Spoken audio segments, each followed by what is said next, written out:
The Nevada sun was merciless that August afternoon in 1875, and Ruth Marlin's world was spinning.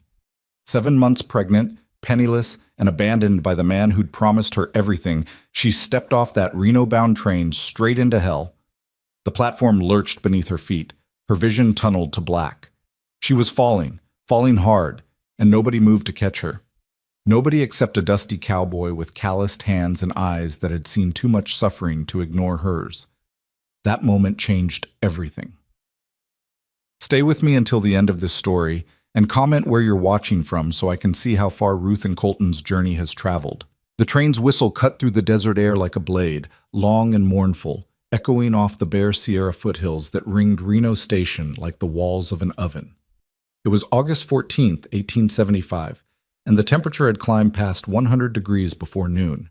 The wooden platform shimmered with heat waves, making the small crowd waiting there seem to float and waver like mirages. Ruth Marlin gripped the iron railing as she descended the train steps, her knuckles white, her legs trembling with each careful movement. The carpet bag in her left hand felt like it weighed 100 pounds, though it contained nothing but 2 threadbare dresses, a Bible her mother had given her, and $3 in coins wrapped in a handkerchief. Everything she owned in the world, reduced to what could fit in a single worn bag.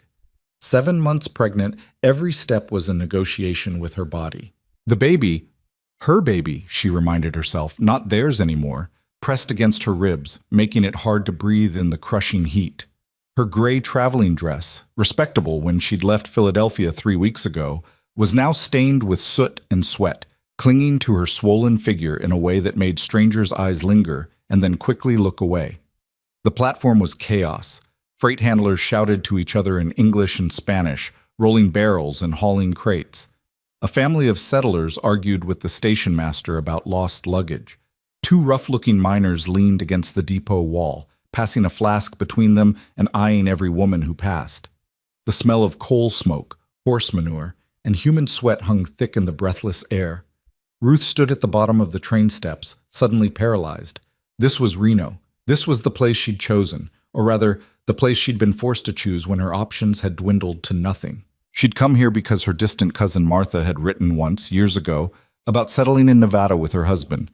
Ruth had that letter still, creased and worn from reading, an address that might not even be good anymore, a connection so thin it was barely a thread. But it was all she had. The train hissed behind her, already preparing for its continued journey westward to Sacramento. Other passengers pushed past her, men in suits with important places to be, women with children clutched to their skirts, a Chinese laborer with a bindle over his shoulder. Everyone had somewhere to go, someone waiting for them. Ruth had neither. She took a step forward, then another. The sun bore down on her bonnet, heating the crown of her head until she felt dizzy. When had she last eaten? There'd been hardtack and water yesterday, or was it the day before? Time had blurred in the endless rocking of the train, the sleepless nights sitting upright in the second-class car, too afraid to close her eyes around strangers. The platform seemed to stretch impossibly long before her. The depot building wavered in her vision, its painted sign. Reno Station, Central Pacific Railroad, swimming like letters seen underwater. Her mouth was dust dry. Her heart hammered too fast, too hard, the rhythm all wrong. Just get to the depot, she told herself. Get to shade. Get water. Find someone who knows Martha Davies. 5 more steps. 4. 3. The world tilted sideways. Ruth felt her knees buckle, felt the carpet bag slip from her fingers. She reached out for something, anything, to catch herself, but there was only empty air.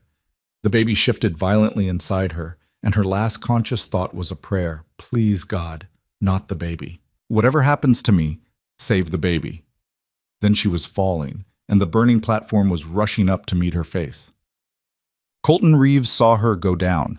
He'd been standing in the shade of the freight office overhang, one shoulder against the rough pine boards, watching the afternoon train unload with the practiced disinterest of a man who'd seen 1,000 trains come and go. He was waiting for a delivery of fence wire he'd ordered 6 weeks ago, watching the handlers work through the freight car, hoping to hell they hadn't lost his shipment again. But something made him look away from the freight car. Some instinct, maybe, or just the way the woman moved, so careful and slow, like every step cost her something. She was pregnant, visibly so, and alone. That was unusual enough in a rough town like Reno. Most women traveled with husbands or family. The ones who didn't usually came for one of two reasons, neither of them respectable. But this woman didn't carry herself like a saloon girl heading for work in the Vice District. There was something else in her bearing, something brittle and proud and desperately fragile. She wore her exhaustion like armor, holding herself upright through sheer will. Colton saw that will break. She swayed first, just slightly, and he pushed off from the wall without thinking. Then her knees buckled, and he was running, his boots hammering across the wooden platform, dodging a stack of luggage and a startled porter. Time seemed to slow and sharpen. He saw the carpet bag fall from her hand, saw her arms reach out for balance that wasn't there, saw her body tipping forward toward the edge of the platform where a 2-foot drop to hard-packed dirt and railroad ties waited. He reached her a heartbeat before she hit. His right arm caught her across the shoulders, his left hand automatically going to protect her swollen belly, and he pulled her back and into his chest, taking her full weight as her body went completely limp. The force of catching her nearly took him down too. She was heavier than she looked, all that extra weight of pregnancy. But he widened his stance and held firm, letting his legs absorb the impact. For a moment they stood frozen there, a strange tableau, a pregnant woman unconscious in a dusty cowboy's arms, while the chaos of the train station continued around them as if nothing had happened. Then the moment broke, and people started noticing. "Lord have mercy," someone said. "Is she dead?" another voice asked, more curious than concerned. "Probably drunk," came a third opinion, dismissive and certain. Colton ignored them all. He shifted his grip carefully, getting one arm beneath her knees and the other supporting her back, and lifted her fully into his arms. Her head lolled against his shoulder, her bonnet falling back to reveal dark hair plastered to her forehead with sweat. Up close, he could see how young she was, maybe 22, 23, and how exhausted. There were dark circles under her eyes, and her cheeks had the hollowed look of someone who hadn't been eating enough for too long. The baby, he could feel it against his arm, moved, a ripple of life beneath the fabric of her dress. The child was alive, at least. That was something. "Someone fetch the doctor," Colton called out, his voice carrying across the platform with the authority of a man used to being obeyed. Nobody moved. The miners just stared. The family by the station master had their own problems. The freight handlers had already turned back to their work. One more collapsed woman in Reno wasn't their concern. "God damn it," Colton muttered under his breath. He looked down at the woman in his arms, at the way her breathing came shallow and quick, at the faint flutter of her pulse in her throat. She needed help, and she needed it now. He made a decision. The Widow Harper's boarding house was 3 blocks east, on a slightly quieter street where respectable working men rented rooms by the week, and the widow kept a sharp eye out for trouble. More importantly, Colton knew Mrs. Harper had a soft spot for women in difficult circumstances. She'd been in difficult circumstances herself, once upon a time. If anyone in this damn town would help a pregnant stranger, it would be her. Colton adjusted his grip on the unconscious woman, settling her weight more securely against his chest, and started walking. "Hey!" The station master had finally noticed what was happening. "You can't just take that woman." "Watch me," Colton called back without turning around. "She's probably got people waiting for her." Colton stopped then, turned halfway back. "You see anybody here looking for her? Anybody at all who came running when she fell?" He waited. The platform was quieter now, faces turned away, pretending not to see. "Didn't think so." He walked off the platform and onto the dirt street, the woman's slight weight already making his arms ache, not because she was heavy, but because he was holding her carefully, trying not to jostle her, trying to keep her as stable as possible. The afternoon sun hit him full force when he left the depot's shade, and sweat immediately sprang up on his forehead, running down his temples beneath his hat brim. The 3 blocks to Mrs. Harper's might as well have been 3 miles. Virginia Street was the main commercial thoroughfare, lined with saloons and gambling houses and mercantiles, all of them busy this time of day. Colton walked straight down the middle of the street, forcing a freight wagon to slow and a man on horseback to veer around him. People stopped and stared. A cowboy carrying an unconscious pregnant woman made for good gossip, if nothing else. A woman in an expensive dress and parasol actually crossed to the other side of the street to avoid passing too close to them, her nose wrinkling as if poverty and scandal might be contagious. "Shame," an old man said from a storefront porch, shaking his head. But he didn't offer to help. Colton's jaw tightened. He'd lived in the West long enough, 28 years, his whole life, to know that people out here talked endlessly about frontier brotherhood and community, about how hard times made folks look out for each other. But the truth was more complicated. People looked out for their own. Everyone else was just another stranger passing through, another problem they didn't have time to solve. He'd been guilty of that himself, more times than he cared to count, keeping his head down, minding his own business, not getting involved in other people's troubles because he had enough of his own. But something about watching this woman fall, watching her reach out for help and find nothing but empty air, had struck him different. Maybe because he'd been in that position himself once, years ago, when he'd been 17 and stupid and gotten himself kicked by a horse 20 miles from the nearest town. He'd lain in the dirt for hours, his leg broken in 2 places, certain he was going to die right there. Then a traveling preacher had found him, loaded him into a wagon, and taken him to a doctor, stayed with him for 3 days while he fevered and healed, never asking for anything in return. "You pay back kindness by passing it forward," the preacher had said before he left. "That's how we keep civilization alive out here." Colton had been too young and in too much pain to fully appreciate the wisdom then, but he remembered it now, carrying this stranger through streets full of people who wouldn't spare her a second glance. The woman stirred slightly in his arms, a small sound escaping her lips. Not quite a moan, just a breath with pain in it. Her hand moved, settling instinctively over her belly, in a protective gesture even while unconscious. "I've got you," Colton said quietly, though he didn't know if she could hear him. "You're going to be all right. I promise." It was a stupid promise to make. He didn't know her situation, didn't know what was wrong with her, didn't know if she'd even survive whatever had made her collapse. But the words came out anyway, automatic and necessary.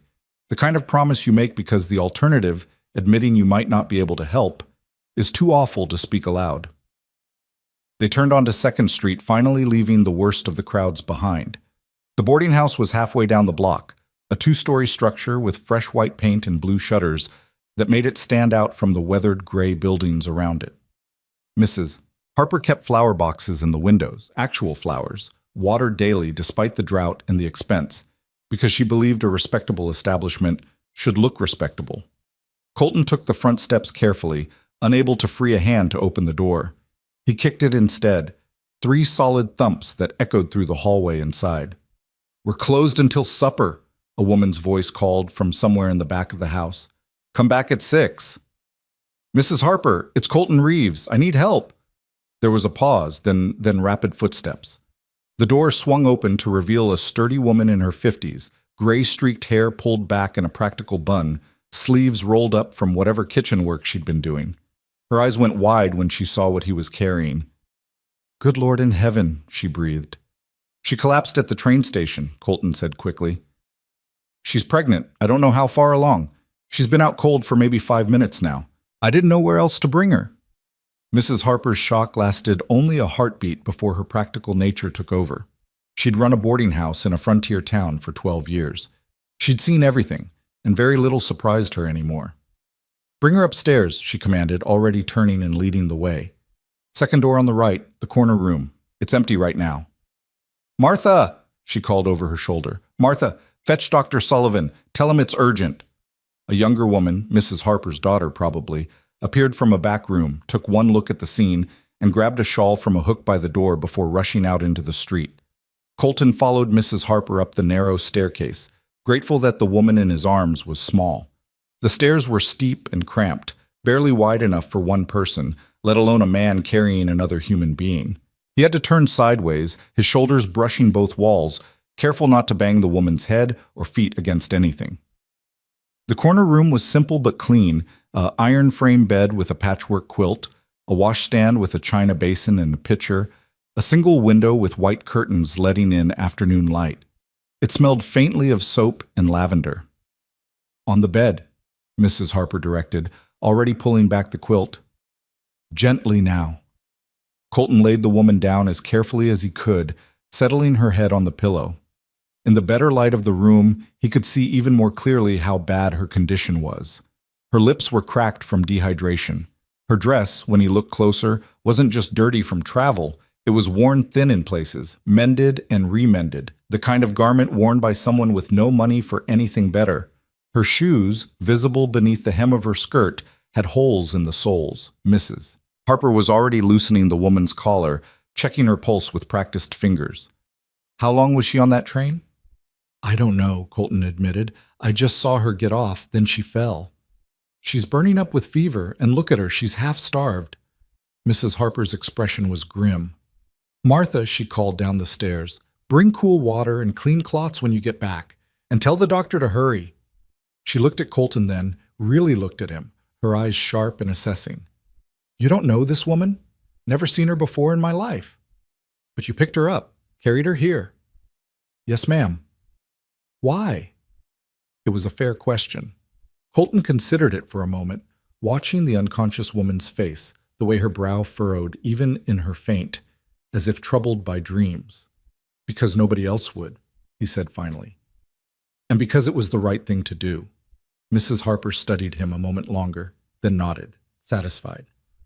You're a good man, Mr. Reeves. Mr. Better than most I meet. She turned back to her patient, bathing the woman's face with water from the washstand. The doctor will be here soon. You should probably... I'll wait, Colton said. It might be a while. I'll wait, he repeated. The older woman glanced at him again, something almost like approval in her expression. Suit yourself. There's a chair by the window. So Colton sat, his hat in his hands, watching Mrs. Harper work. The boarding house keeper stripped off the woman's filthy gloves and began bathing her hands and wrists with cool water, murmuring softly as if to a child. Poor thing, Mrs. Harper said, more to herself than to Colton. How far from home do you think she's traveled?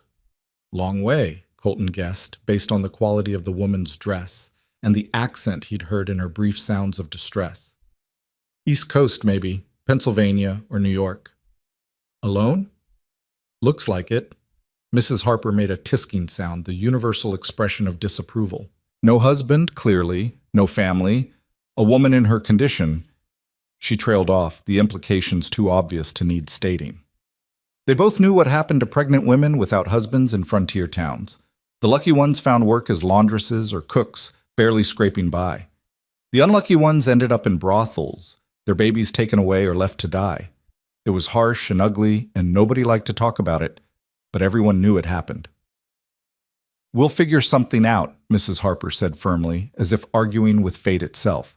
She's not the first woman to land here in trouble, and she won't be the last. Footsteps pounded up the stairs, Martha returning with Dr. Sullivan in tow. The doctor was a lean, tired-looking man in his 40s, his medical bag worn from years of house calls to every corner of Reno's scattered population. He took in the scene with a single sweeping glance, then moved immediately to the bedside. How long has she been unconscious, he asked, already checking her pulse and lifting her eyelids to examine her pupils. 10, maybe 15 minutes, Colton supplied. Tell me exactly what happened. Colton recounted the collapse, how she'd been walking, then wavering, then falling. The doctor listened while his hands kept moving, efficient and sure, conducting his examination. Heat exhaustion, certainly, Dr. Sullivan announced after a few minutes. Dehydration, malnutrition. She's got a fever, maybe an infection of some kind, or just her body breaking down from the stress. He looked at Mrs. Harper. When did she last eat or drink, do you know? No idea. He found her at the train station. Mrs. Harper jerked her chin toward Colton. The doctor looked at Colton with new interest. You know this woman? No, sir. But you brought her here. Yes, sir. Dr. Sullivan waited as if expecting more explanation. When none came, he just nodded and returned to his patient. Well, she's lucky you did. Another hour in that heat, and we'd be planning a funeral instead of a treatment. He began rifling through his medical bag. Mrs. Harper, I need you to get some broth into her. Beef, if you have it, chicken will do. Not too much at first, just a few spoonfuls. We need to get her rehydrated slowly. Too much too fast will make her sick. I'll have some ready in 20 minutes, Mrs. Harper promised, already moving toward the door. Martha, stay here. I need help with this. The doctor had pulled out several bottles and a syringe. She needs fluids, and I'm going to give her something for the fever. Mr. Reeves, he looked at Colton again. You should probably... He's staying, Mrs. Harper called from the hallway. He's the only one who gave a damn about her so far. Might as well see it through. Dr. Sullivan raised an eyebrow but didn't argue. Fine, but make yourself useful. Go downstairs and pump some fresh water. Bring up a full pitcher and as many clean towels as Mrs. Harper can spare. Grateful for something to do, Colton headed downstairs. The pump was in the back kitchen, a luxury in a town where most people hauled water from the Truckee River or bought it from water wagons. He worked the handle, filling the pitcher, trying not to think about what would have happened if he hadn't been standing there. If he'd been looking the other way. If he'd decided her fall wasn't his problem. When he returned to the room, Dr. Sullivan was administering an injection while Martha held the woman's arm steady. The patient stirred slightly, a small sound of distress escaping her lips, but didn't wake. The baby? Colton found himself asking, though he had no right to the information. Dr. Sullivan glanced up. Seems all right, far as I can tell. Strong heartbeat, still moving. She's about 7 months along, I'd estimate. Baby's got a chance, if we can get the mother stabilized. If. Such a small word, carrying so much weight. Colton set the pitcher and towels on the washstand, then retreated to his chair by the window. Outside, the afternoon was sliding toward evening, the brutal heat finally starting to ease as the sun dropped toward the mountains. He should leave. He had work waiting back at the ranch, horses to tend, fences to mend, 1,000 tasks that wouldn't do themselves. But he stayed. Mrs. Harper returned with a bowl of steaming broth, and together she and the doctor managed to get a few spoonfuls into their patient. Most of it dribbled down her chin at first, but eventually her swallowing reflex kicked in and she took a bit more, then a bit more, though she never fully regained consciousness. That's good, Dr. Sullivan said, satisfied. That's a good sign. Her body knows what it needs. He stood, wiping his hands on a towel, and turned to address the room at large. She'll need constant watching for the next 24 hours. The fever should break by morning if my treatment works. If it doesn't, he let that possibility hang unspoken. Someone needs to be here, making sure she drinks, keeping her cool. Can you manage that, Mrs. Harper? Of course. Martha and I will take shifts. Good. The doctor snapped his bag closed. I'll check back first thing tomorrow. Send someone for me immediately if her condition worsens, if the fever spikes, if she starts hemorrhaging, anything like that. How much do I owe you? Colton heard himself asking. Everyone turned to look at him. I beg your pardon? Dr. Sullivan said. For your services. How much? Mr. Reeves, Mrs. Harper said gently, you don't have to... Yes, I do. He pulled out his wallet, the leather worn smooth from years of riding in his back pocket. You came because I asked. You helped because she needed it. I'm paying. How much? Dr. Sullivan named a figure, $2 for the house call, 50 cents for the medicine. Colton handed over $3 without blinking. That's too much, the doctor said. Kappa, keep it, in case she needs more treatment. Dr. Sullivan pocketed the money, studying Colton with open curiosity. You're either very generous or very foolish, Mr. Reeves. I can't quite decide which. Maybe both, Colton said with a tired smile. After the doctor left, Mrs. Harper turned to face him fully, her expression serious. Mr. Reeves, I appreciate what you've done for this poor woman, but I need to know, are you planning to take responsibility for her? Ma'am, don't play dumb. You brought her here, you paid the doctor, and now you're sitting in my boarding house like you're planning to wait out the second coming. I need to know what your intentions are. Colton looked at the woman in the bed, still unconscious, her breathing shallow but steady, one hand resting protectively over her swollen belly even in sleep. He didn't know her name, didn't know where she came from or what had brought her to Nevada, didn't know if she had family somewhere or if she was running from something, or if she was just another desperate soul gambling on a new start in the West. But he knew she'd been alone when she fell, and he knew nobody else had moved to help her. I don't know what my intentions are, he admitted honestly. I just know I can't walk away yet. Not until I know she's going to be all right. Mrs. Harper studied him for a long moment, Then something in her expression softened. "You're a good man," she said again. "Rare as hen's teeth these days, but you're one of them." She moved toward the door. "I've got supper to finish. You're welcome to stay as long as you need. There's a spare room at the end of the hall if you want to lie down." "Thank you, Mrs. Harper. Thank me by helping this girl when she wakes up. Something tells me she's going to need all the friends she can get." Then she was gone, Martha trailing after her, and Colton was alone with the unconscious woman. He pulled his chair closer to the bed, settling in for what he suspected would be a long night. Outside the window, the sun finally touched the Sierra Peaks, painting the sky in shades of orange and purple and deep crimson. The temperature dropped noticeably, the desert giving up its heat as quickly as it had absorbed it. Inside the small room, lamplight flickered gently, casting soft shadows across the walls. Colton watched the woman breathe, counting the rise and fall of her chest, listening for any change in her rhythm. Her fever made her restless. She turned her head on the pillow, murmured something he couldn't make out, her hands clenching and unclenching against the quilt. At one point, her eyes fluttered open briefly, unfocused and confused. She looked directly at him without seeming to see him, her lips forming words that had no sound. "You're safe," Colton told her quietly. "You're at Mrs. Harper's boarding house. The doctor's been. You're going to be all right." Whether she heard him or not, he couldn't say. But something in his voice seemed to reach her, because her expression eased slightly, the tension leaving her shoulders. Her eyes drifted closed again, and her breathing deepened into something closer to real sleep than unconsciousness. Colton leaned back in his chair, allowing himself to relax a fraction. The crisis had passed, at least for now. She was still alive. The baby was still alive. Whatever came next, they'd made it through the worst of today. He thought about the question Mrs. Harper had asked. What were his intentions? The truth was, he had no idea. Common sense said he should check on the woman in the morning, make sure she was recovering, then head back to his ranch and his life. He'd done his good deed. He'd saved a life. That should be enough. But something told him it wouldn't be that simple. Something told him that the moment he'd caught this woman before she fell, he'd caught hold of something larger than either of them, a thread in the fabric of fate that would take time to fully unravel. "Well," he said softly to the sleeping woman, to himself, to the empty room, "I guess we'll figure it out together." Outside, the desert night settled in fully, stars emerging one by one in the darkening sky.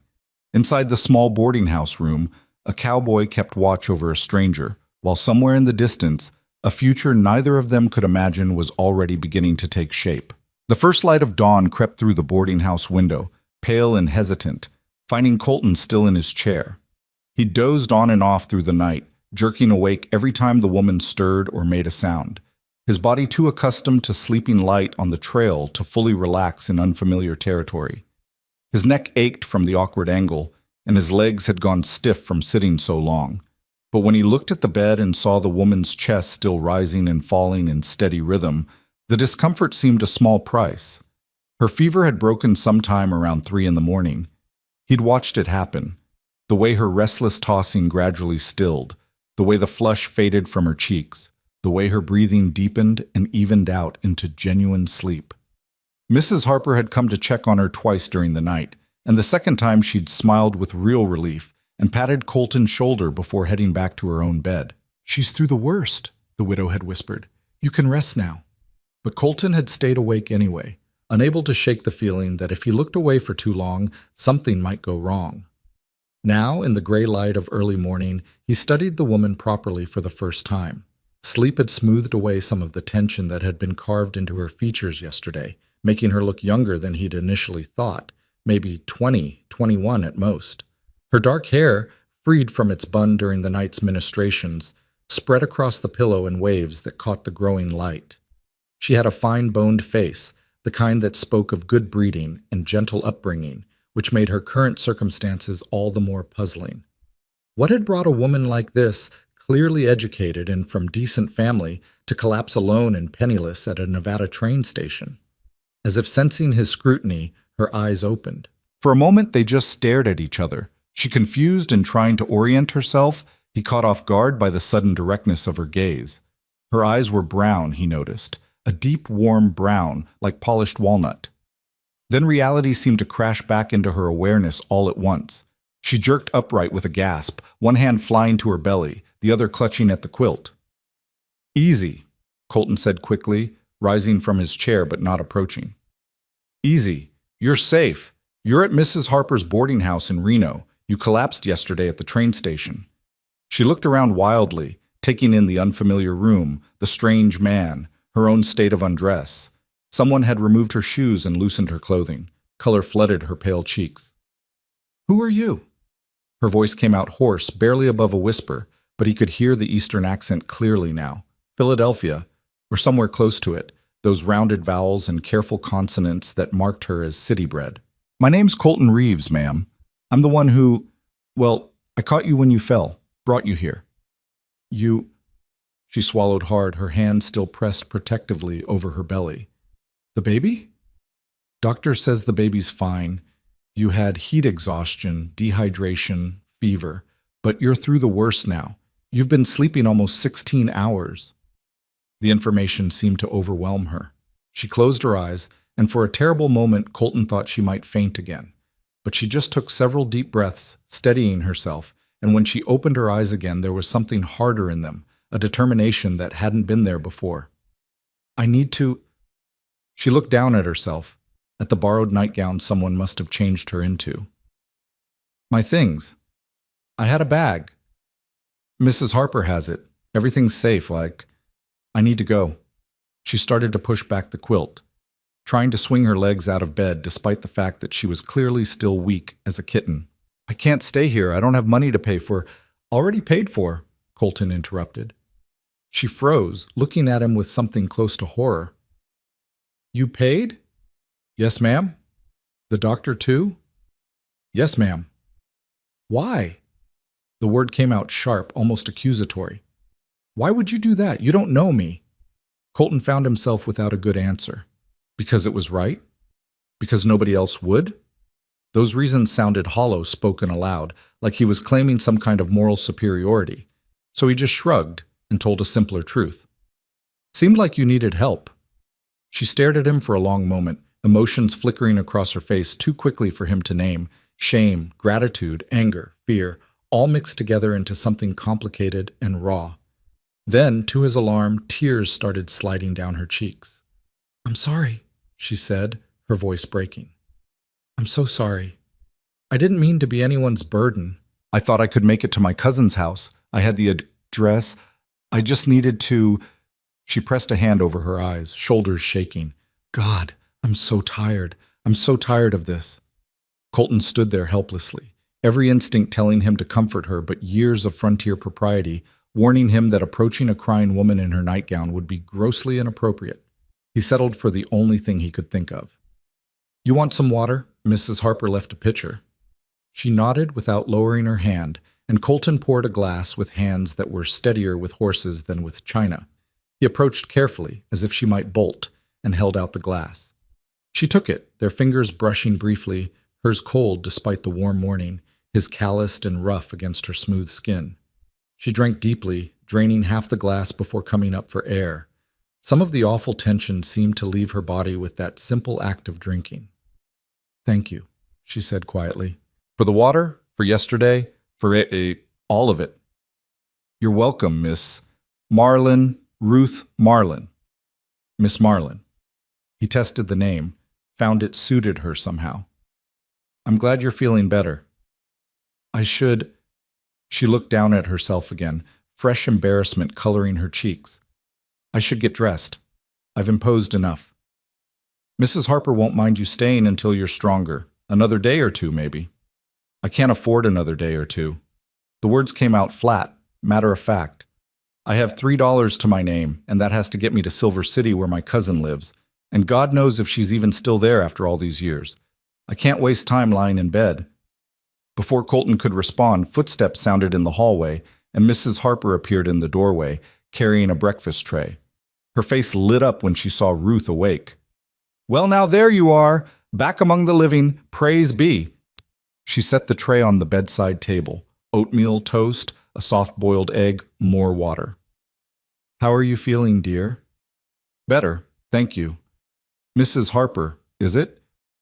I'm grateful for your kindness, but I need to settle my account and already settled, Mrs. Harper said briskly. Mr. Reeves took care of everything. But I can't let him. You can and you will, because it's already done. Now eat your breakfast before it gets cold. You're eating for two, remember, and that baby needs proper nutrition. The widow's tone brooked no argument. Mr. Reeves, you look like you could use some breakfast yourself. Go on downstairs. There's coffee and biscuits in the kitchen. I'll sit with Miss Marlin while she eats. It was a dismissal, polite but firm. Colton recognized it for what it was.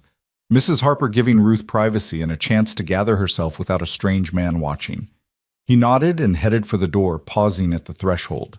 Miss Marlin, he said, not quite sure why he felt compelled to speak. I'm glad you're all right. She looked up at him, those brown eyes still shining with unshed tears, and managed a tremulous smile. Thank you, Mr. Reeves, for everything. The kitchen was warm and smelled like fresh bread and strong coffee. Colton helped himself to both, standing at the counter rather than sitting, his body too restless for stillness after the long night. Through the window he could see the sun properly rising now, painting the eastern sky in shades of pink and gold. It was going to be another hot day. The heat never really broke in Nevada until September, but for now the morning air was almost pleasant. He should leave. He'd done what he'd set out to do, made sure Ruth Marlin survived the night. She was awake, recovering, in capable hands. His freight delivery was probably still waiting at the station, and he had a ranch to run. Horses didn't feed themselves, and the fence line wasn't going to repair itself just because he'd spent a night playing Good Samaritan. But his feet didn't move toward the door. Mrs. Harper found him there 20 minutes later, still nursing his second cup of coffee and staring out at the waking town. She's eaten, the widow reported, pouring herself a cup. Not as much as I'd like, but her stomach's probably shrunk from not eating properly.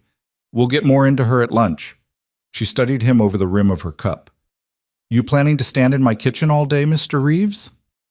No, ma'am. I should get going. Should, Mrs. Harper repeated, the word heavy with implication. But you're not, are you? Colton turned to face her fully. Mrs. Harper, can I ask you something? Can't promise I'll answer, but you can ask. That woman upstairs, Miss Marlin, what do you think her story is? The widow was quiet for a moment, considering. I think she's exactly what she appears to be. A young woman from good family back east who got herself in trouble with a man who didn't do right by her. Ran out of money and options, heard she had family out west and bought a train ticket on a prayer. Tale as old as time, especially out here. She set down her cup. Why do you ask? Just trying to understand. Understand what? Why you helped her? Mrs. Harper's expression softened. Mr. Reeves, I've run this boarding house for 12 years. I've seen all kinds of men come through that door. The good, the bad, the in-between. You want to know what I think? I think you're one of the good ones, and you're standing in my kitchen working yourself into knots because you helped someone, and now you don't know what to do next. Colton had to smile at that. Am I that transparent? As glass. She refilled both their cups. So let me make this simple for you. That girl upstairs needs help, real help, not just a bed for a night. She's got no money, no prospects, no husband, and a baby coming in about 2 months. Her cousin may or may not exist, may or may not be willing to take in an unmarried pregnant woman. Either way, Ruth Marlin is in a bad situation. I know that. And you want to help more, but you don't know how without overstepping or insulting her pride. Something like that. Mrs. Harper nodded, satisfied. Here's what I suggest. She needs time to recover her strength, at least 3 or 4 days of decent food and rest before she should even think about traveling. I can provide the room and board if you can provide the money. $5 should cover it, including meals. Colton pulled out his wallet without hesitation. Done. And maybe, Mrs. Harper continued, accepting the bills, while she's here recovering, you could check on that cousin of hers. Ruth mentioned Silver City. That's what, about 20 miles from here? Your ranch is out that way, isn't it? 15 miles south of Silver City. Well then, wouldn't hurt to ride into town, ask around about a woman named...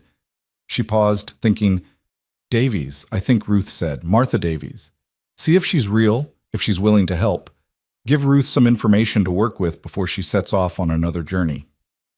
It was a good plan, practical and respectful of Ruth's independence while still offering real assistance. Colton wondered if Mrs. Harper had missed her calling as a diplomat. I can do that, he agreed. I need to head back to the ranch anyway, check on my horses. Silver City's on the way. Good.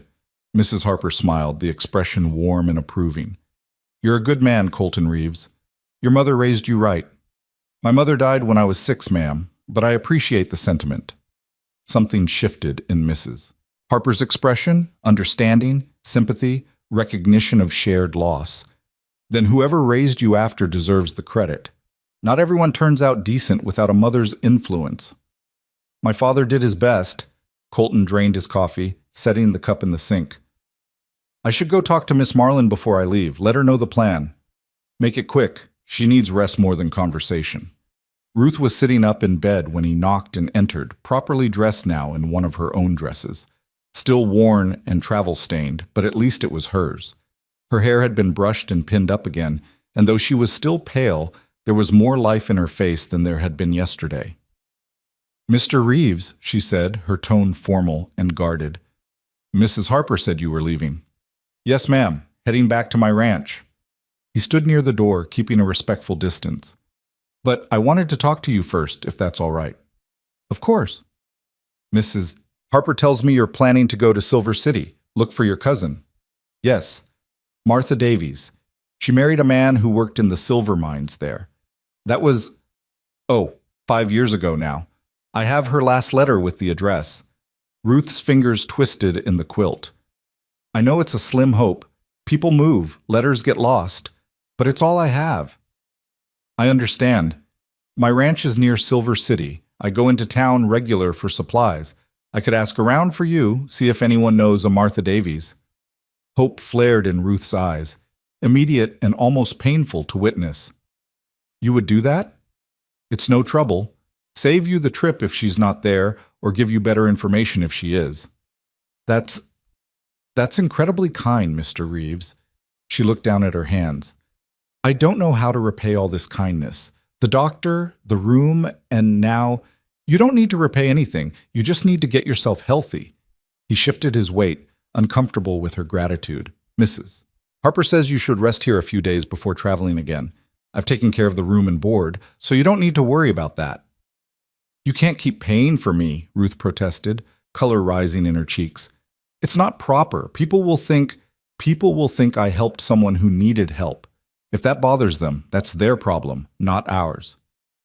But Mr. Reeves, call me Colton, please. Mr. Reeves makes me feel like I'm in church getting scolded by the preacher. That startled a laugh out of her, small and surprised. All right, Colton, and you should call me Ruth. Ruth. He liked the way her name felt, solid and old-fashioned, a biblical name for a woman who'd shown biblical courage in coming west alone. Get some rest, Ruth. I'll be back in 2 or 3 days with information about your cousin. Thank you. The words were simple, but her voice carried a weight of emotion that made them mean more. Thank you for saving my life. Thank you for not leaving me on that platform. Thank you for seeing me. That last part hit him harder than it should have. For seeing me. As if being noticed, being treated as a person worth helping, was a rare enough gift to merit special thanks. You're welcome, he said quietly. I'll see you in a few days. He left before she could say anything else, before the tightness in his chest could become something harder to ignore. Mrs. Harper met him at the bottom of the stairs, pressing a parcel wrapped in brown paper into his hands. Sandwiches and apples for your ride, she explained. Can't have you starving on the trail after playing hero all night. Mrs. Harper, you don't need to... Hush. I take care of the people who take care of others. That's my way. She patted his arm. Ride safe, Colton, and don't worry too much about that girl. She's stronger than she looks. I believe it, Colton said, and meant it. The ride back to his ranch took most of the morning, following the Truckee River south through scrubland and sage, the mountains always visible to the west, snow-capped even in August. Colton's horse, a bay gelding named Rusty, knew the way and needed little guidance, which left Colton free to think. He kept seeing Ruth's face, the way she'd looked when she'd said, Thank you for seeing me, as if being invisible was what she'd expected, what she'd learned to accept. It made him angry in a way he couldn't fully articulate. This evidence that the world had taught a decent young woman to expect nothing from the people around her. The ranch appeared as a collection of simple buildings clustered in a shallow valley, a barn, a stable, a modest house that Colton had built himself 3 years ago when he'd finally saved enough to buy the land outright. It wasn't much, but it was his, free and clear, and he'd built it with his own hands and his own sweat. That had to count for something. His hired hand, Miguel, a Mexican man in his 50s who'd worked cattle and horses his entire life, met him at the barn. "Boss," Miguel greeted, taking Rusty's reins. "Didn't expect you back so late. Thought you were just picking up freight." "Got delayed. Long story." Colton dismounted, his legs protesting after hours in the saddle on top of a sleepless night. "How are the horses?" "Good. That mare's getting close, though. I'd say she drops her foal within a week." "Keep a close eye on her. It's her first. I don't want to lose the foal if she has trouble." Colton pulled the saddle off Rusty himself, working through the familiar motions while his mind was elsewhere. "Miguel, you ever been to Silver City?" "Many times. Why?" "Know anyone there named Davies, Martha Davies, married to a mine worker?" Miguel thought for a moment, running through his considerable mental catalog of people and places. "Davies? No, can't say I know that name, but Silver City's grown a lot the last few years. Lots of new people. I need to ride in tomorrow, ask around." "You want company?" "No, I'll go alone. Need you here to watch that mare." Colton finished with the saddle, hanging it on its peg. "But I appreciate the offer." That evening, after supper and chores, Colton sat on his porch and watched the sunset behind the mountains. The sky turned colors that painters spent lifetimes trying to capture, purple and orange and red so deep it was almost black. The desert air was finally cooling, bringing relief after another punishing day. He thought about Ruth Marlin lying in that boarding house bed, probably staring at the ceiling and wondering what would happen next. He thought about the baby she carried, innocent and unaware of the complicated world it was about to enter. He thought about the man who'd abandoned them both, whoever he was, and felt a flash of anger so sharp it surprised him. What kind of man left a woman pregnant and alone? But he knew the answer. All kinds of men did it, every day, in every town across the country. Men who made promises they never intended to keep. Men who wanted the pleasure without the responsibility. Men who saw women as temporary entertainment rather than human beings deserving of respect and care. Colton had never understood that mindset. His father, for all his faults, had loved Colton's mother deeply, and her death had broken something in him that never fully healed. But he'd stayed. He'd raised his son alone, working dawn to dusk, teaching Colton everything he knew about horses and honor and keeping your word. When he died 5 years ago, thrown from a horse and breaking his neck in the fall, his last words had been about Colton's mother, that he'd see her soon, that he'd kept his promise to take care of their boy. That was what love looked like. Not this, not running away and leaving a woman to face the consequences alone. The next morning, Colton rode into Silver City with the sun barely up, wanting to get his inquiries done early before the heat made everyone irritable and uncooperative. The town had indeed grown since his last visit months ago. New buildings going up near the mines, more businesses, more people crowding the streets. Silver was still flowing out of the mountains, and where there was silver there was money, and where there was money there was everything else that came with it, good and bad. He started with the most obvious place, the mining company office. If Martha Davies' husband worked in the mines, they'd have records. The clerk, a nervous young man with ink-stained fingers, checked his ledgers carefully. Davies. Yes, here. Thomas Davies worked shaft number 3. But sir, I'm afraid Mr. Davies is deceased. Cave-in last year. Very tragic. Colton's heart sank. What about his widow, Martha Davies? I'm sorry, sir. We don't keep track of widows. They usually move on, go back to family, or, well, move on. Anyone else who might know what happened to her? The clerk thought for a moment. Try Mrs. Chen's boarding house on 2nd Street. A lot of mine widows stayed there for a while after their losses. Mrs. Chen might remember her. Mrs. Chen turned out to be a sharp-eyed Chinese woman who ran her boarding house with military precision and took no nonsense from anyone. She remembered Martha Davies immediately. Ah, yes, poor Mrs. Davies. Such a sad story. Her husband dies, and she has no money, no family. She stayed here maybe 2 months after, working in my kitchen to pay for her room. Mrs. Chen's expression was sympathetic but pragmatic. She'd seen too much tragedy to be overly sentimental about it. Then she married again. She remarried? Yes. A widower, older man, shopkeeper, needed a wife to help with his store. She needed security. They married and moved to Carson City. That was, 8 months ago now? Carson City, Colton repeated, his mind already calculating. That was another 50 miles west over the mountains. Possible to reach, but not easy for a pregnant woman with no money and no transportation. Do you remember the man's name, the shopkeeper? Ah, Morris? Morrison? Something like that. I'm sorry, I don't recall exactly. Colton thanked her and headed back to his ranch, his mind working through the implications. Martha Davies was alive, which was good news, but she'd remarried and moved to Carson City, which complicated everything. And even if Ruth could somehow get to Carson City, would Martha be willing or able to help her? A remarried woman with a new husband might not be in a position to take in a pregnant cousin, especially if that husband had opinions about taking in women in Ruth's condition. He needed to tell Ruth the truth, but he dreaded the conversation. She'd pinned so much hope on this cousin, and now that hope was going to get more complicated, more uncertain. When he arrived back at Mrs. Harper's boarding house 3 days after he'd left, the widow met him at the door with a knowing look. "You found something," she said. It wasn't a question. "I did. Is Ruth well enough for visitors?" "She's much better. Been eating properly, resting. Some colors come back to her cheeks. She's been anxious, though, waiting for you to return." Mrs. Harper stepped aside to let him in. "She's in the parlor. I'll bring tea." Ruth was sitting by the window, a book open in her lap, but clearly not reading it.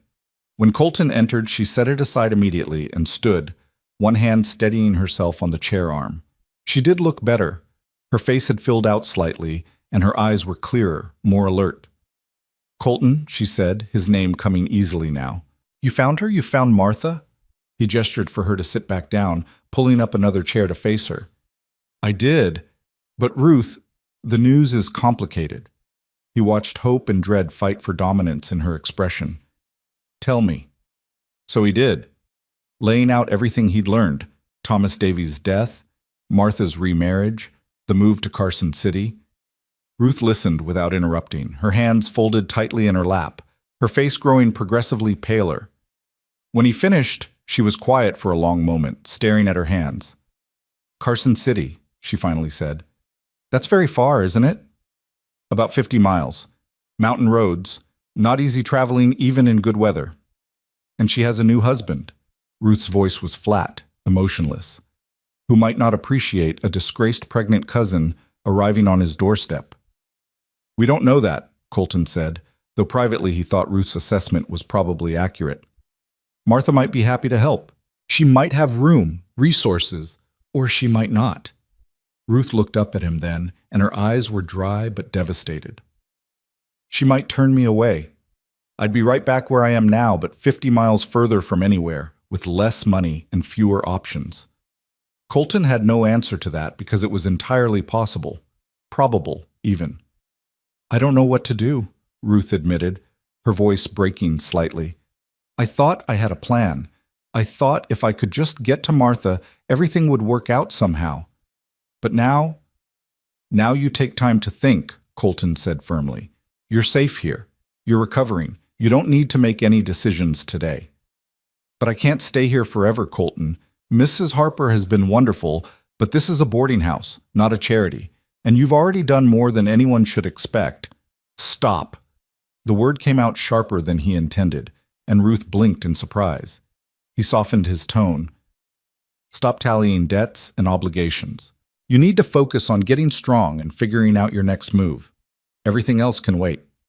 Mrs. Harper arrived with tea, setting the tray between them with a meaningful look at Colton. "I'll leave you two to talk," she said, and disappeared back toward the kitchen. They sat in awkward silence for a moment, the only sound the gentle ticking of the mantel clock. Ruth poured tea with hands that shook slightly, focusing intently on not spilling as if this simple task required all her concentration. "Tell me about your ranch," she said finally, clearly trying to steer the conversation somewhere less fraught.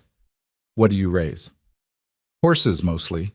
I'm breeding working stock, good solid animals for ranching and freight work. Nothing fancy, but they're strong and reliable." "You do the work yourself?" "I have one hand who helps, Miguel. Good man, knows horses better than most people I've met. But yes, most of the work is mine. Building it from nothing, piece by piece." Something shifted in Ruth's expression, a flicker of real interest replacing the defeated resignation. "That must be satisfying, building something with your own hands." "It is. Hard work, but honest work. Nobody can take it from me because I earned every inch of it." "I envy that," Ruth said quietly. "Being able to build your own life, make your own choices." "As a woman, She trailed off, but the implications hung in the air between them. As a woman, her choices had always been limited. Dependent on her father, then expected to transfer that dependence to a husband. And when the man who should have married her had abandoned her instead, she'd been left with nothing. No money, no prospects, no socially acceptable way to support herself or her child. "What happened?" Colton asked, then immediately regretted it. "I'm sorry, that's not my business." "No, it's—" Ruth set down her teacup, her hands folding back into her lap. "You've earned the right to know, I suppose. You've certainly earned the right to know who you've been helping." "Ruth, you don't have to. I want to." She took a deep breath, as if steeling herself. "His name was Henry Ashford. We courted for 6 months. He was charming, educated, from a good family. He said he loved me, said we'd marry in the spring. My father approved the match. Henry was everything we thought we wanted, respectable, successful." Her voice dripped with bitter irony on that last word. "In December, I discovered I was pregnant. I told Henry immediately, expecting him to do the right thing, move up the wedding date. But he didn't. He denied the child was his, said I must have been with other men, called me terrible names, refused to see me again." Ruth's voice stayed steady, but Colton could see the effort it took. "My father believed him over me. Said I'd brought shame on the family. Gave me $100 and told me to leave Philadelphia and never come back. So I did." "Jesus," Colton muttered. "The $100 got me as far as Omaha before it ran out. I worked there for 2 months as a seamstress, saved what I could. Then I worked my way west, a few weeks in one town, earning just enough for the next train ticket, moving toward the only family connection I had left." She looked down at her belly, her hand moving to rest there in that protective gesture Colton had seen her make countless times. "By the time I reached Reno, I'd been traveling for 3 months. I was down to my last $3, and I was so tired. So tired of being afraid, of being hungry, of people looking at me like I was something shameful. When I stepped off that train, I just gave up. For a moment, I just gave up fighting." "But you didn't give up," Colton said quietly. "You're still here, still fighting." "Because you caught me." Ruth met his eyes then, and hers were fierce with unshed tears. "If you hadn't been there, if you hadn't cared enough to help a stranger, I wouldn't be sitting here right now. Neither would my baby. So yes, Colton Reeves, you've earned the right to know my story. You've earned much more than that." The weight of her gratitude was almost crushing. Colton shifted uncomfortably in his chair, not sure what to do with it. "I'm glad I was there," he said finally. "And I'm sorry that man, that Henry Ashford, didn't deserve you. That's his loss and his shame, not yours." "Society doesn't see it that way. Society's wrong about a lot of things." That pulled a small, genuine smile from her. Spoken like a man who's never had to live by society's rules. "Fair point," he smiled back. "Though I'd argue the frontier makes its own rules. Out here, what matters is what you can do, how hard you're willing to work, whether you keep your word. All that other stuff, breeding and background and whose family you come from, matters less when everyone's just trying to survive and build something. Is that true? Or is that just what men tell themselves?" "Probably a bit of both," Colton admitted honestly. But I think it's more true out here than it was back east. At least it can be, if people let it. They talked for another hour, the conversation drifting from heavy topics to lighter ones. Ruth asked about his ranch, about the horses, about what his days looked like. Colton found himself telling her things he rarely shared with anyone, about his parents, about building the ranch alone, about his plans to expand into breeding and training rather than just raising working stock. "It sounds wonderful," Ruth said wistfully. "Having land of your own, building something lasting. It's hard work, lonely sometimes, but yes, it's good. Do you have help besides Miguel?" "Not really. Can't afford to hire more hands yet. Most of the work falls to me." "I wish—" Ruth stopped herself, shaking her head. "Never mind." "What?" "Nothing. Just a foolish thought." "Tell me anyway." She hesitated, then spoke quietly, as if afraid saying it aloud would make her sound presumptuous. "I just wish I could be useful somehow, earn my keep instead of being dependent on charity. I'm good at figures. I managed my father's household accounts for years, and I can cook, clean, mend. I'm not helpless, despite how I must seem." Something clicked in Colton's mind, an idea forming before he'd fully thought it through. "What if you could?" Ruth looked confused. "Could what?" "Earn your keep, be useful." He leaned forward, warming to the idea, even as he knew it was probably crazy. "My ranch needs work that I don't have time to do. The house is a mess because I'm always outside with the horses.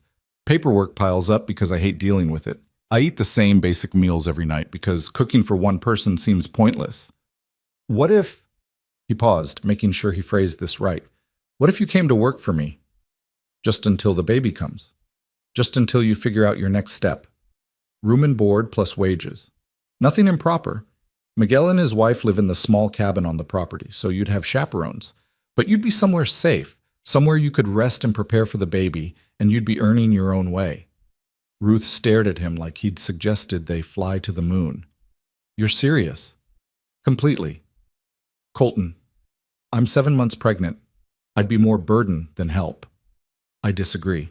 And anyway, I'm not running a charity either. I wouldn't offer if I didn't think you'd be genuinely useful." "People would talk.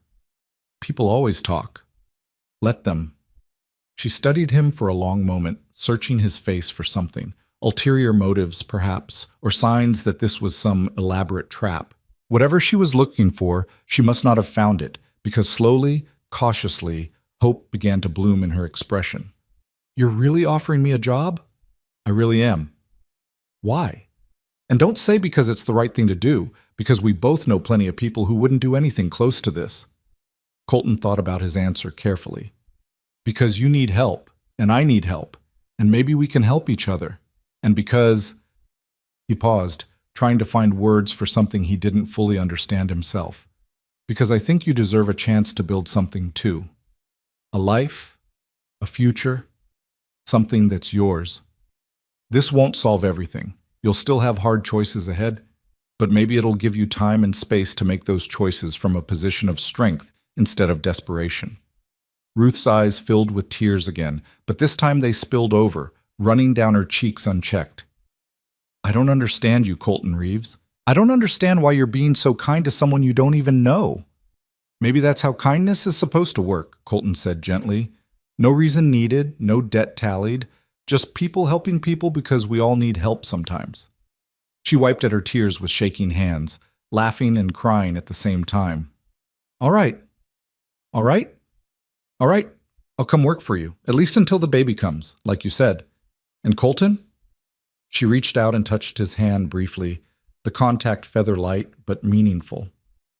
"Thank you for seeing possibilities where I only saw dead ends." "You're welcome, Ruth." Mrs. Harper appeared in the doorway then, as if she'd been listening from the hallway, which she probably had been. "I take it you two have worked something out?" "Ruth's coming to work at my ranch," Colton explained. "Housekeeping, accounts, general help, just until the baby comes." The widow's expression was unreadable. "Is that wise?" Probably not," Colton admitted with a slight smile, "but it's right." Mrs. Harper studied them both, then nodded slowly. "Well then, Ruth, you'll need proper clothes for ranch work, and a few more days of rest before you travel. Shall we say 3 days from now? That'll give you time to gather your strength and me time to get you properly outfitted. I can't ask you to. You're not asking. I'm offering. Or rather, Mrs. Harper's smile turned knowing. Mr. Reeves is paying and I'm doing the shopping. How does that sound? Perfect, Colton said, already pulling out his wallet again. Whatever she needs. As he rode back to his ranch that evening, Colton tried to examine his own motivations with clear eyes. Was he really doing this just to help someone in need? Or was there something else drawing him to Ruth Marlin? Something beyond simple Christian charity? He thought about the way she'd laughed through her tears, the fierce intelligence in her eyes, the quiet strength that had carried her thousands of miles from everything she knew. He thought about her hand briefly touching his, and the warmth that had spread from that small contact. This was complicated. He'd just invited a pregnant woman to live on his property, work in his house, share his daily life. A woman who was vulnerable, displaced, dependent on his goodwill. Any feelings beyond friendship would be inappropriate at best, exploitative at worst. But as Rusty picked his way through the twilight and the first stars appeared overhead, Colton couldn't quite shake the feeling that something significant had shifted in his life. He'd gone into Reno 3 days ago to pick up fence wire and had somehow come home with a purpose he hadn't known he was looking for. 3 days later, he returned to town with a wagon instead of just his horse. Ruth was waiting on the boarding house porch, looking nervous but determined, wearing a simple work dress that Mrs. Harper had procured. Sturdy fabric, practical design, nothing fancy but clean and whole. Her carpet bag sat at her feet, along with a larger trunk that Mrs. Harper had donated, filled with clothes and supplies for the baby when it came. "Ready?" Colton asked, climbing down to help load her things. Ruth took a deep breath, looking back at the boarding house where she'd spent the last week recovering, then turned to face the road ahead. "Ready?" Mrs. Harper stood in the doorway, dabbing at her eyes with her apron. "You come back and visit when that baby's born, you hear me? I want to know how this story ends." "I will," Ruth promised. And Mrs. Harper, thank you for everything. Go on now before you get me crying proper. The widow shooed them toward the wagon. "Colton, you take care of her?" "Yes, ma'am." The ride to the ranch took 3 hours, following the river road south through landscape that gradually shifted from settlement to wilderness. Ruth sat beside Colton on the wagon seat, quiet but alert, taking in everything: the mountains, the sage, the endless sky. She'd placed one hand on her belly, and every so often Colton would see her smile slightly, as if the baby had moved. "What are you thinking?" he asked as they crested a rise and his valley came into view below. "That I'm trusting a stranger with my life," Ruth said honestly. "And somehow that feels safer than trusting the people who are supposed to love me. I'm going to do everything I can to make sure that trust isn't misplaced." She looked at him then, really looked at him, and nodded slowly. "I believe you will." As the wagon rolled down into the valley toward the cluster of buildings that made up Colton's ranch, Ruth Marlin allowed herself something she hadn't permitted in months: hope. Real hope. Not the desperate kind that was just disguised fear, but genuine possibility. She didn't know what would happen when the baby came. Didn't know if she'd eventually make her way to Carson City to find Martha, or if she'd have to forge some completely different path. But for now, for today, she had a place to be and work to do, and a person who'd proven he could be trusted. It was more than she'd had when she collapsed on that train platform. It was more than she'd dared to hope for. And as Colton helped her down from the wagon and Miguel's wife Maria came bustling out of the cabin to welcome her warmly, Ruth thought that maybe, just maybe, she'd been right to keep fighting after all. The first week passed in a blur of adjustment and discovery. Ruth moved into the small guest room off the kitchen, barely more than a closet with a bed and a window. But it was clean and private and hers. Maria had helped her unpack, chattering away in accented English about the ranch, about Colton, about how good it was to have another woman around. "He is lonely, that one," Maria had said, arranging Ruth's few possessions in the dresser. "Always working, never stopping. Miguel says he works like a man trying to outrun something, but what? We don't know. Maybe now, with you here, he learns to rest a little, no?" Ruth hadn't known how to respond to that, so she just smiled and changed the subject. The house itself was exactly as Colton had described. Functional, but neglected. The home of a man who saw it as merely a place to sleep between long days of labor. The floors needed scrubbing, the windows hadn't been properly cleaned in months, and dust coated every surface. The kitchen was the worst. Crusty pans stacked in the dry sink, a stove that needed a thorough scouring, shelves organized by the logic of wherever it fit, rather than any rational system. Ruth rolled up her sleeves and got to work. It felt good to be useful again, to have purpose beyond simply surviving each day.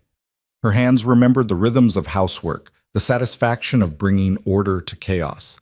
She worked carefully, mindful of her condition, taking frequent breaks when her back ached or the baby pressed too heavily on her lungs. But she worked steadily, transforming the house room by room. Colton seemed almost embarrassed by her efforts. That first evening, when he came in from the stables and found the kitchen spotless, the stove gleaming, and actual curtains hung in the windows, curtains Maria had helped her sew from spare fabric, he'd stopped dead in the doorway. "Ruth, you didn't have to do all this in one day." "I wanted to," she'd replied, stirring a pot of stew that actually contained vegetables and seasoning, not just the meat and beans Miguel said was Colton's usual fare. "Besides, I'm supposed to be earning my keep, remember? You're supposed to be resting." "I rested for a week at Mrs. Harper's. Now I need to work." She'd ladled stew into a bowl and set it before him at the now clean table.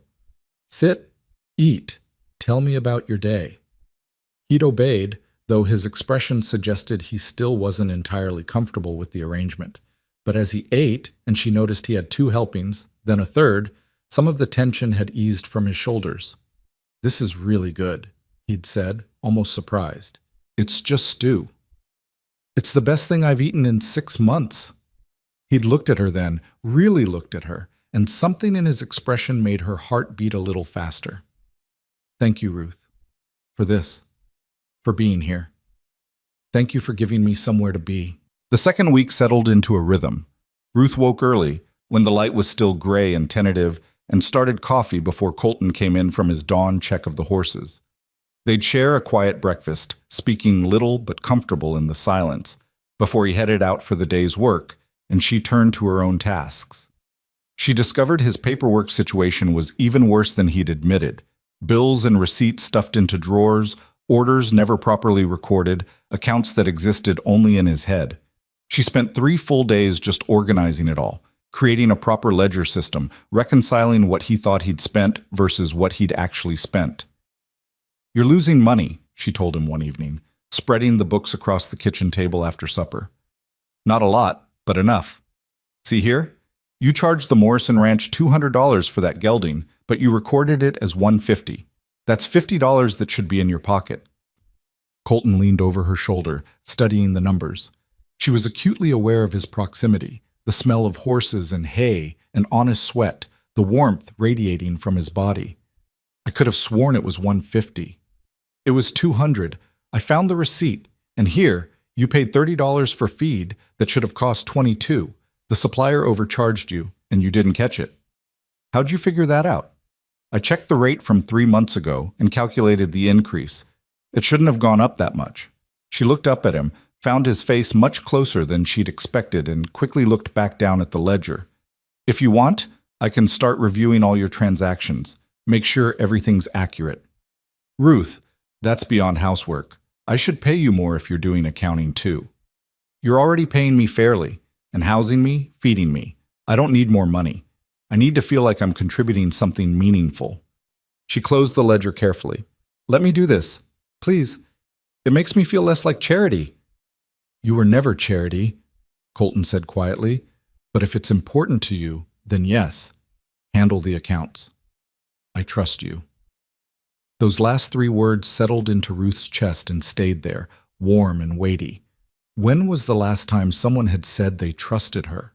When was the last time she'd been given responsibility, agency, the freedom to use her skills for something beyond simply surviving?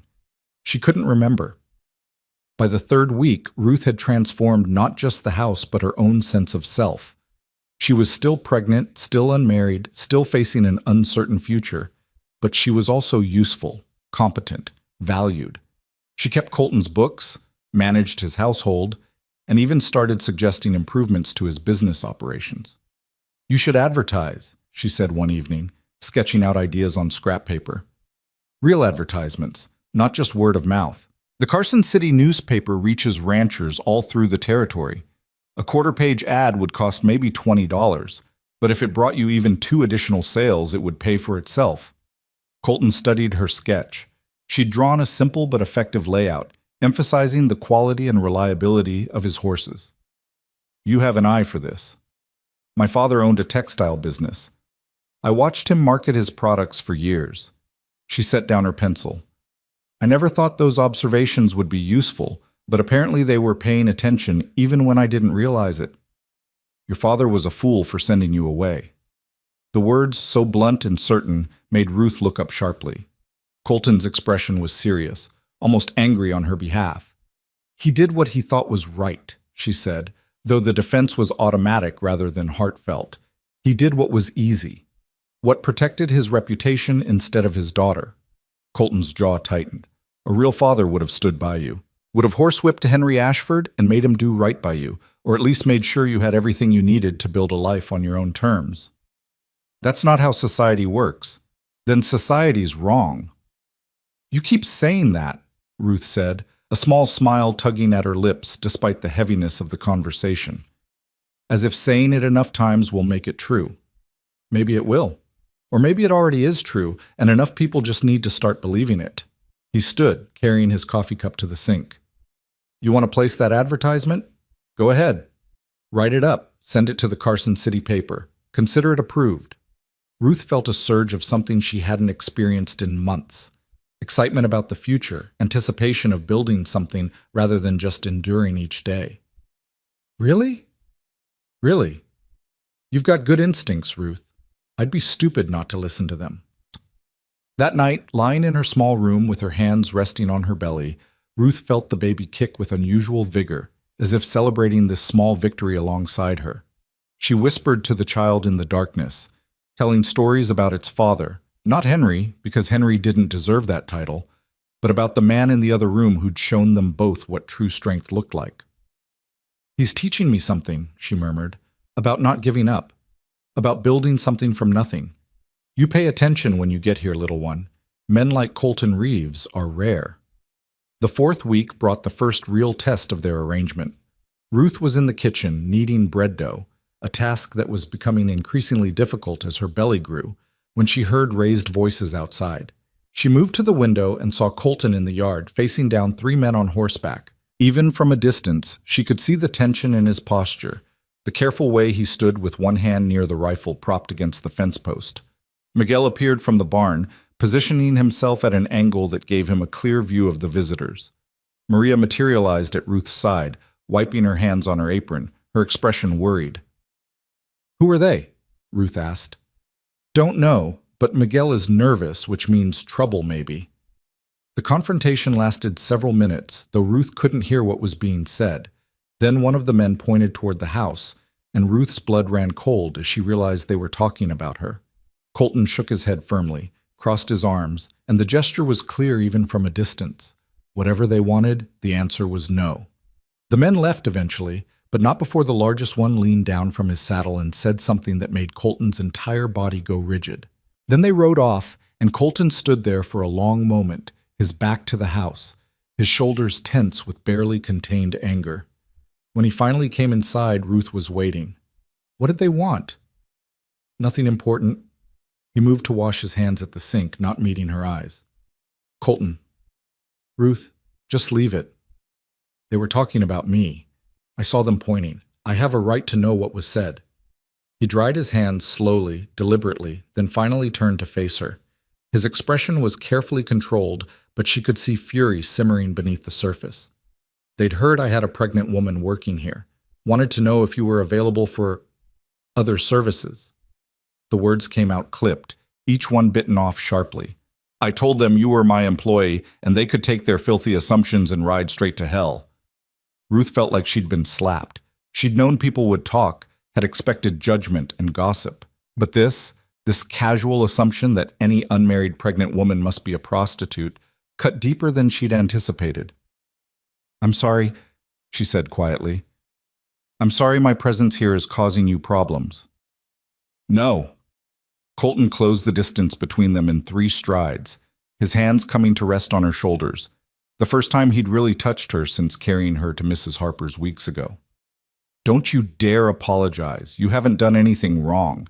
Those men are ignorant jackasses, and I don't give a damn what they think. But your reputation, my reputation is my own concern. Anyone worth knowing won't believe their gossip. Anyone who does believe it isn't worth my time. His hands tightened slightly on her shoulders, his eyes intense on hers. You belong here, Ruth. You've earned your place here. Don't let anyone make you doubt that. She wanted to believe him. God, how she wanted to believe that it could be that simple. But she'd learned the hard way that reputation mattered, that perception shaped reality whether you wanted it to or not. What did he say? Ruth asked. That last man when he leaned down. What did he say that made you so angry?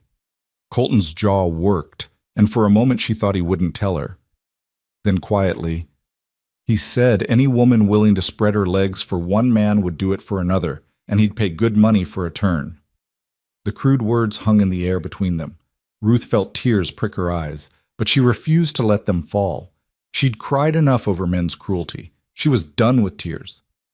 What did you say back?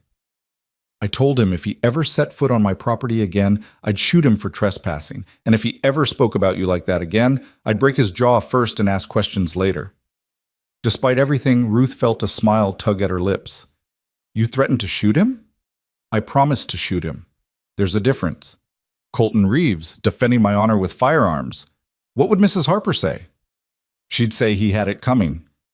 Some of the tension eased from Colton's posture, and his hands dropped from her shoulders, though he remained close. I meant what I said, Ruth. You don't need to worry about people like that. I'll handle them. You can't fight everyone who thinks badly of me. Watch me. The fierce protectiveness in his voice stirred something in Ruth's chest, something dangerous and complicated. This man barely knew her, owed her nothing, had already done more than most people would consider reasonable. Yet here he stood, ready to defend her against the world's judgment without hesitation or qualification. Why? The question escaped before she could stop it. Why do you care so much? You could have left me on that platform, could have walked away a dozen times since. Why didn't you? Colton was quiet for a long moment, his expression unreadable. When he finally spoke, his voice was low and honest. Because when I saw you fall, I saw someone who'd fought as hard as they could and just didn't have any fight left. And I thought about all the times I could have used someone to catch me when I was falling, and how rare it is that anyone actually does. He paused, seeming to struggle with the words.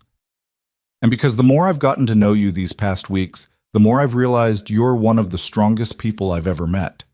You deserve better than what life's handed you. I can't fix everything, but I can make sure you have a safe place to land.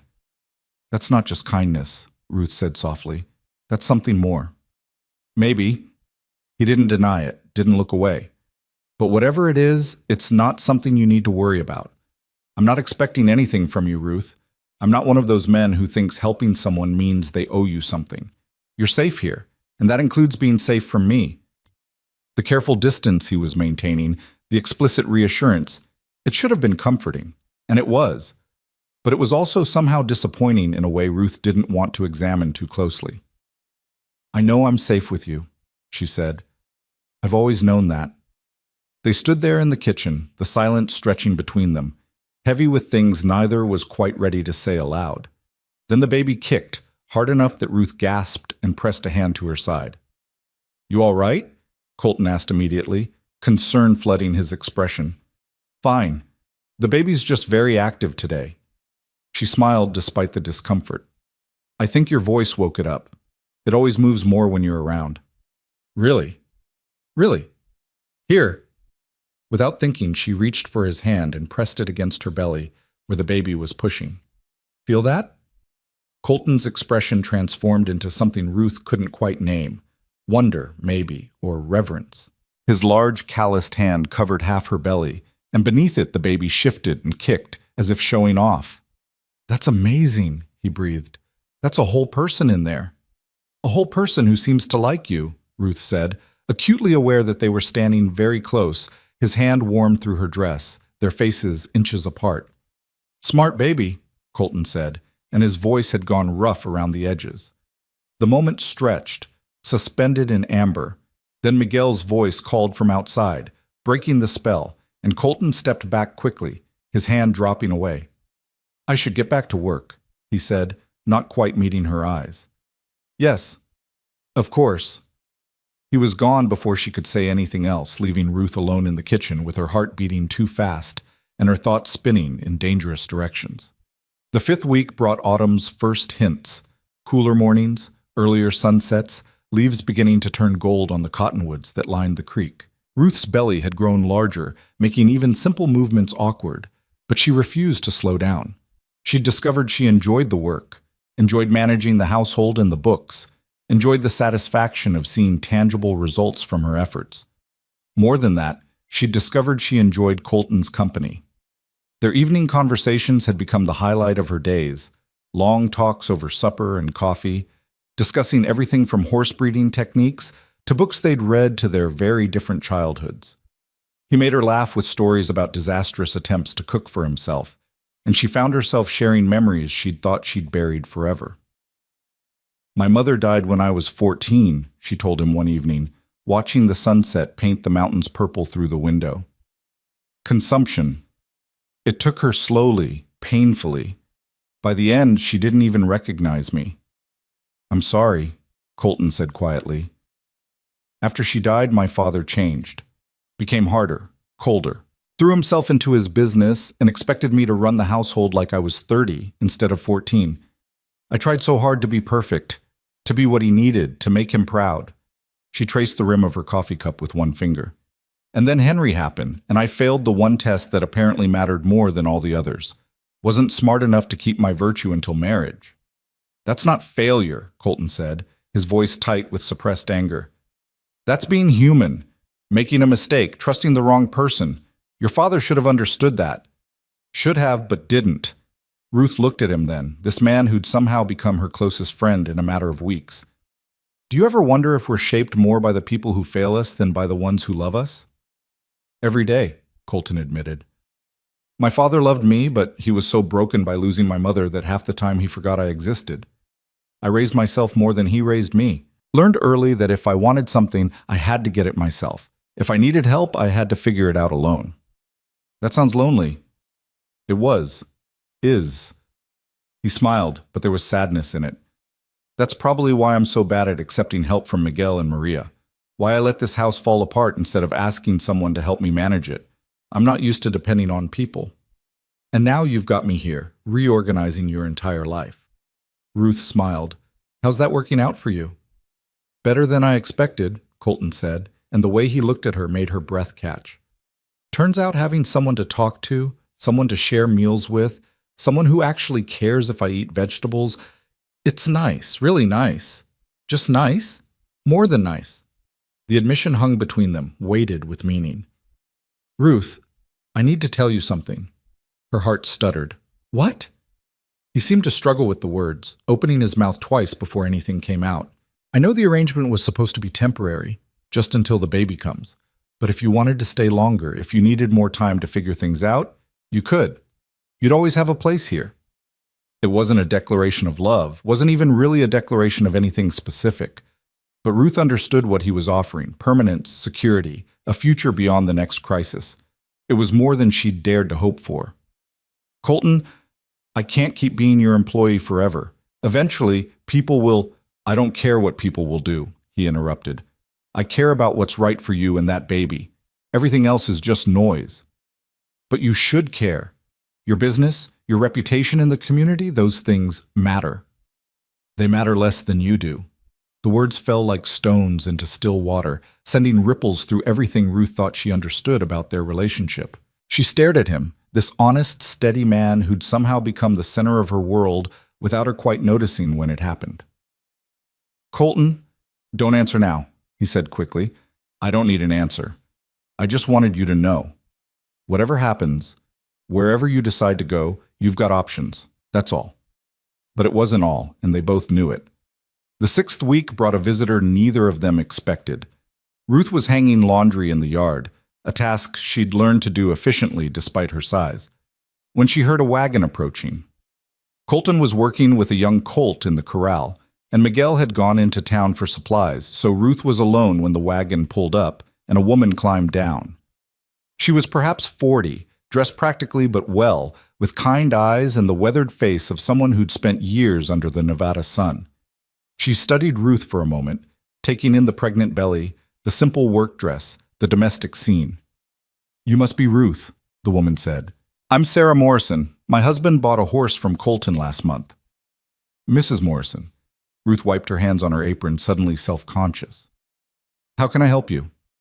"Actually, I came to help you, or at least to meet you properly. There's been talk in town, and I wanted to see for myself what was true and what was just gossip." Ruth's defenses went up immediately. "And what have you concluded?" Sarah Morrison smiled, and it was genuine. "That the gossips don't know what they're talking about, as usual. You're working, not lounging around being kept. And Colton looks happier than I've seen him in years. Whatever arrangement you two have, it seems to be working." The tension in Ruth's shoulders eased slightly. "You're not here to judge?" "Honey, I was in your position once. Pregnant, no husband, scared out of my mind. The difference was I had family to take me in, and eventually I met a good man who loved me anyway. I know what it's like to need help and to be terrified everyone's going to treat you like trash." She glanced toward the corral where Colton was working. "He's one of the good ones. You're lucky you found him." "I know," Ruth said quietly. "Do you?" Sarah's gaze was shrewd. "Because the way you're looking at that man suggests you know it in your head, but maybe not in your heart yet." "Mrs. Morrison, call me Sarah, please. And I'm not trying to pry. I just remember what it was like to be afraid to trust anyone, even people who'd earned it. Don't let fear make you push away something good."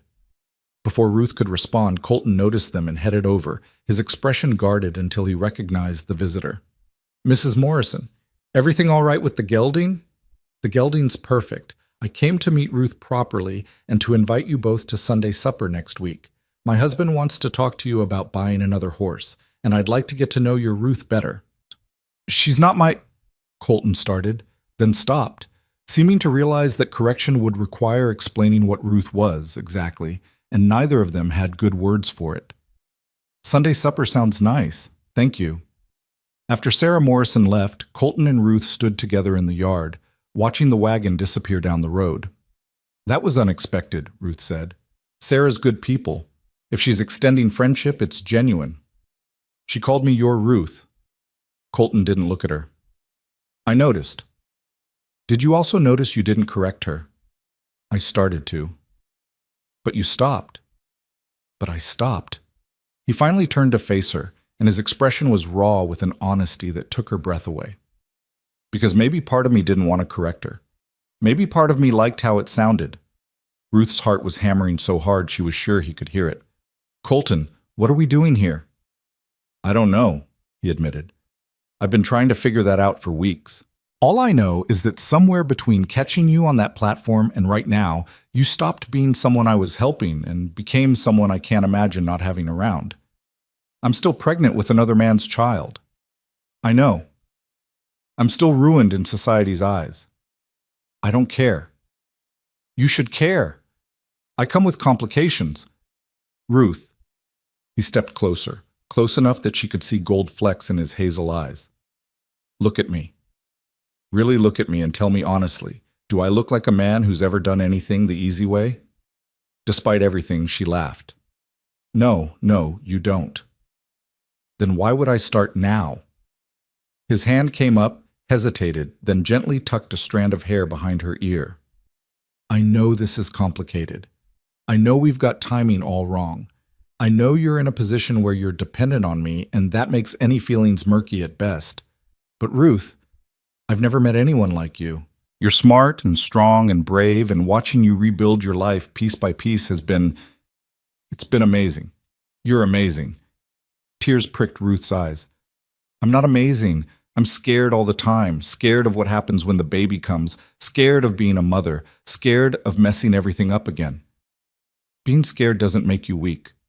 It makes you human. And the fact that you keep going despite being scared, that's courage. His thumb brushed across her cheek, wiping away a tear that had escaped. I'm not asking for anything, Ruth. I'm not expecting you to feel what I feel. I just needed you to know that it's there, that it's real. What if I do feel it? The words escaped before she could stop them, raw and honest. What if I've been feeling it for weeks, but I've been too afraid to admit it? What if every time you walk into a room, my heart beats faster? What if the baby moves more when you're around because I'm happier, calmer, when you're near? What if I've been falling in love with you, and I'm terrified because last time I trusted someone with my heart, he destroyed my entire life? Colton's expression transformed, surprise giving way to joy, giving way to something fierce and tender all at once. Then I'd say we're in the same boat, and maybe we figure out how to navigate these waters together. It's too soon. It's too complicated. Probably. But I've never been good at waiting for perfect timing. He smiled, soft and hopeful. Ruth Marlin, I don't need you to make any decisions right now. I don't need promises or commitments. I just need you to know that I'm here, that I'm not going anywhere, and that when you're ready, if you're ever ready, I'll still be here. She should pull away, should maintain professional distance, should protect her heart and her child from any more potential pain. Instead, she leaned forward and rested her forehead against his shoulder, feeling his arms come around her carefully, holding her like she was something precious. They stood there in the yard, the autumn sun warm on their backs, the sound of horses and wind, and their own breathing the only music they needed. I'm not ready, Ruth whispered against his shirt, but I think I want to be. That's enough, Colton said. That's more than enough. The 7th week brought Colton to a decision he'd been mulling over for days. One evening after supper, he asked Ruth to walk with him, leading her away from the house toward a spot by the creek where cottonwoods created a cathedral of golden leaves. There's something I want to show you, he said, helping her over the uneven ground with careful attention to her balance. They reached a small rise overlooking a meadow, and Colton stopped, gesturing to the land spread out before them. This is my favorite spot on the whole property. When I first saw it, I knew this was where I wanted to build something permanent. Not just a ranch for working stock, but something bigger.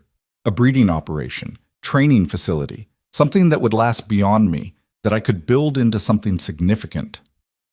It's beautiful, Ruth said, taking in the sweep of grass, the clear water, the mountains rising in the distance. I've been saving for years to expand. Got about half what I'd need to build proper stables, hire more hands, buy breeding stock that would really establish my reputation. He paused, then pulled an envelope from his pocket. This came yesterday. It's an offer to buy 2 of my best horses, more money than I've ever made on a single sale. Colton, that's wonderful. It's enough to start the expansion, to begin building everything I've planned. He turned to face her fully. Or it's enough to buy a piece of land closer to town, build a house on it, set up a proper household where a woman and baby could live comfortably and respectably without any gossip or judgment. Ruth's breath caught. What are you saying? I'm saying I have a choice to make. Keep building my dream or help you build yours. And Ruth, the thing is, I've realized something these past weeks. Those horses, that expansion, all those plans I had, they were dreams for a man who was alone, who didn't have anything else to work toward. But now I've got you and that baby to think about, and those old dreams don't seem as important as they used to. No. The word came out sharp, almost harsh. No, Colton, you can't give up your dreams for me. I won't let you. It's not giving up. It's choosing something better.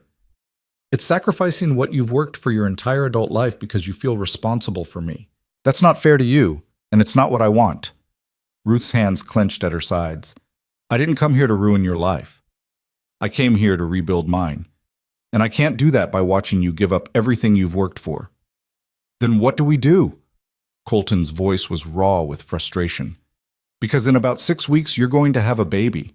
And despite what I said about not caring what people think, I do care about you and that child having a decent life. A life where you're not gossiped about, where the baby doesn't grow up hearing whispers about its mother. I don't know, Ruth admitted. But Colton, please don't give up your expansion for me. Please. If you do that, I'll spend the rest of my life knowing I cost you your dreams. I couldn't bear it.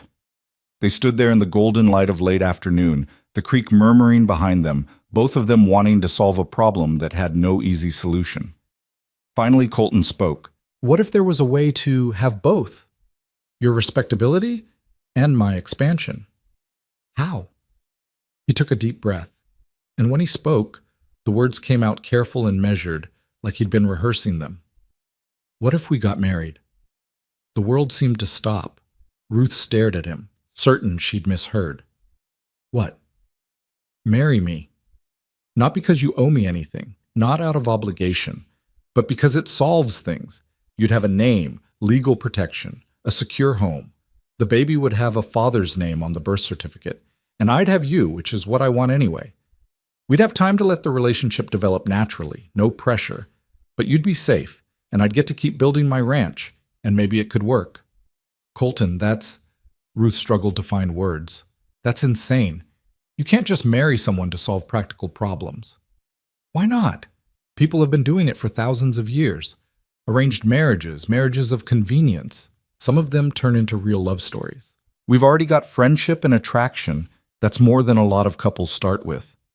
But you deserve better than a marriage of convenience. You deserve someone who loves you completely, without complications, without baggage. I deserve to make my own choices about my life, Colton interrupted. And I'm choosing to offer this, not because I pity you, not because I'm trying to be noble, but because when I imagine my future, you're in it, you and that baby both. Maybe I'm crazy, but Ruth, I'm falling in love with you. And I hope, you might be falling in love with me too. So why not make it official? Why not take the risk? Ruth felt like she couldn't breathe, like the world had tilted sideways. Marriage. He was proposing marriage, not with flowers and romance, but with practical reasoning and honest emotion. It should have felt wrong, but somehow it felt exactly right. I need time, she said. I need to think about this. Take all the time you need. I'm not going anywhere. But she could see the hope in his eyes, vulnerable and bright. That night, Ruth lay awake for hours, her hands resting on her belly, feeling her baby move and turn. She thought about Colton's proposal, about the life he was offering. It wasn't what she'd imagined when she'd been a girl dreaming about her future. But then nothing in her life had turned out the way she'd imagined. Maybe that was okay. Maybe the life you built from broken pieces could be stronger than the one you'd planned for. Maybe love that grew slowly from friendship and respect was more lasting than the passion that burned bright and fast. She thought about Colton, his steady presence, his quiet strength, the way he made her feel safe and valued and seen. She thought about the way he'd never once made her feel ashamed, never treated her like she was less than whole. She thought about how he made her laugh, how he listened when she talked, how he'd catch her eye across the dinner table and smile like they were sharing a secret. Was that love? Or was it just gratitude and circumstance and wishful thinking? She didn't know. But as her baby kicked against her ribs and the stars wheeled slowly overhead, Ruth admitted something to herself that she'd been avoiding for weeks. She wanted this. Wanted him. Wanted the life he was offering with a fierceness that terrified her. The only question was whether she was brave enough to reach out and take it. Ung Jioi Thieu Fan Sao. Lui Traloi Tramuk Tin Yun Kum Ye Sang document. 3 days passed before Ruth gave Colton her answer. 3 days during which they moved around each other with careful courtesy, both hyper-aware of the question hanging between them, like morning mist that wouldn't burn away. Colton gave her space, didn't push, went about his work with the same steady focus he always had. But Ruth caught him watching her sometimes when he thought she wasn't looking, his expression hopeful and fearful in equal measure. On the 4th morning, Ruth woke before dawn with a clarity she hadn't felt in months. She dressed carefully, braided her hair, and made coffee with hands that were steadier than she'd expected. When Colton came in from checking the horses, she was waiting at the kitchen table, 2 cups already poured. He stopped in the doorway, reading something in her posture, and for a moment neither of them moved. "Sit down," Ruth said quietly. "Please." Colton sat, his hands wrapped around the coffee cup but not drinking, just waiting. "I've been thinking about what you said," Ruth began, then stopped, searching for the right words. "About marriage. About building a life together. And I've been trying to be practical, to think about all the reasons it might not work, all the ways it could go wrong. She saw his shoulders tense, saw him bracing for rejection, and rushed on before she lost her courage. But the thing is, every time I try to imagine my future without you in it, I can't. I don't want to. These past 2 months, you've shown me what it means to be treated with respect, to be valued for who I am rather than what I can give someone. You've never made me feel like a burden or charity or something shameful. You've just been you, steady and kind and honest. She took a breath, her hands trembling slightly as she set down her own cup. So yes, my answer is yes.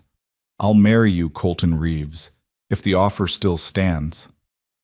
The transformation in his expression was like watching sunrise break over the mountains, slow at first, then suddenly brilliant. It stands. It absolutely stands. He reached across the table, taking her hands in his, and the warmth of his touch steadied her. You're sure? Because Ruth, I need you to be sure. This isn't something you can do just because it's practical or convenient. I need to know you want this. I'm terrified, Ruth admitted. I'm scared I'll mess this up, scared I'm making another mistake, scared that I'm not enough for you. But I'm also sure that I want to try, that you're worth the risk, that we're worth the risk. We are, Colton said firmly. I promise you, we are. There are things we need to talk about, Ruth continued, needing to say this while she still had the courage. Practical things. The baby, you need to understand that this child isn't yours by blood. And I can't promise how I'll feel after it's born, what kind of mother I'll be, whether postpartum will break me or… Stop. Colton's grip on her hands tightened slightly. I know this baby isn't mine by blood. But Ruth, if you'll let me, I want to be its father in every way that matters. I want to be there for the birth, hold it when it cries, teach it to ride, help you raise it into a good person. Blood doesn't make a family, love does. And I already love that baby because it's yours. The tears Ruth had been holding back finally spilled over. How are you real? How is this real? I ask myself that every morning when I wake up and remember you're here. He stood, moving around the table, and pulled her gently to her feet, his arms coming around her as carefully as if she were made of glass. We're going to make this work, Ruth. I don't know how exactly, but we will. Together. She leaned into him, letting herself be held, letting herself believe that maybe, just maybe, she'd found something true and good in the ruins of her old life. So when do we do this? She asked against his shoulder. I'm 8 months along now. We don't have much time before as soon as possible. Today, if we can manage it. Colton pulled back enough to see her face. I'll ride into Reno this morning, talk to the minister. We can do it simply, just us and Miguel and Maria as witnesses. Nothing fancy, but legal and binding. Then you'll have my name before the baby comes, and there won't be any question about the child's legitimacy. People will know we married quickly. They'll count backwards and realize, let them realize whatever they want. We'll be married, the baby will have a father, and anyone who wants to gossip can do it where I can't hear them. His smile was wry. Besides, Nevada territory isn't exactly known for its strict social conventions. Half the marriages out here started as arrangements or necessities. We'll hardly be unique. Ruth managed a watery laugh. No, I suppose not. Go tell Maria, Colton said. She'll want to help you get ready. And Ruth? He cupped her face in his hands, his thumbs brushing away her tears. Thank you for trusting me, for taking this chance. I'm going to spend the rest of my life making sure you never regret it. I already don't regret it, Ruth whispered, and realized it was true. The ride into Reno took Colton less than 2 hours, pushing Rusty harder than he normally would, urgency driving him forward. He went straight to the small Methodist church on the edge of town, where Reverend Thomas Blackwell had presided over services for the past 3 years. The Reverend was in his small office, working on Sunday's sermon, when Colton knocked on the open door. Mr. Reeves, Blackwell said, looking up in surprise. This is unexpected. Is everything all right? Yes, sir. Better than all right, actually. I need to ask you something. Colton removed his hat, suddenly nervous in a way he hadn't been when proposing to Ruth. I need you to marry me, today, if possible, or tomorrow, at the latest. Blackwell's eyebrows rose. That's quite urgent. May I ask who the bride is? Her name's Ruth Marlin. She's been working at my ranch for the past 2 months, keeping house and managing my accounts. She's... Colton paused, then decided honesty was the only way forward. She's 8 months pregnant, Reverend. The father abandoned her back east. She came west with nothing, collapsed at the train station, and I helped her. Got to know her, fell in love with her. And I want to marry her before that baby comes, so the child has my name and legal protection. The Reverend studied him for a long moment, his expression unreadable. Colton braced himself for judgment, for a lecture about propriety or morality or the sanctity of marriage. Instead, Blackwell smiled.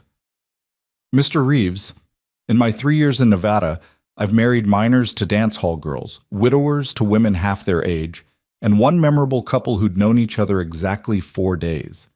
I've learned that love takes many forms on the frontier, and God's grace is bigger than any of our rules about how things should be done. He stood, extending his hand. I'd be honored to marry you and Miss Marlin. Bring her to the church this afternoon at 4 o'clock. I'll have everything ready. Relief flooded through Colton so powerfully it left him momentarily lightheaded. Thank you, Reverend. Thank you so much. One thing, though. Blackwell's expression turned serious. I need to know this isn't coerced, that Miss Marlin is entering this marriage freely, not out of desperation or obligation.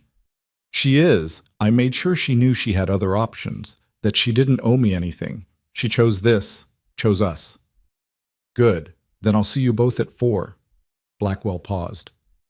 And Mr. Reeves, congratulations. From what you've told me, you found someone worth building a life with. That's rarer than gold in these parts. Colton's next stop was Mrs. Harper's boarding house. The widow answered his knock with flour on her hands and curiosity in her expression. Colton Reeves, twice in 1 month.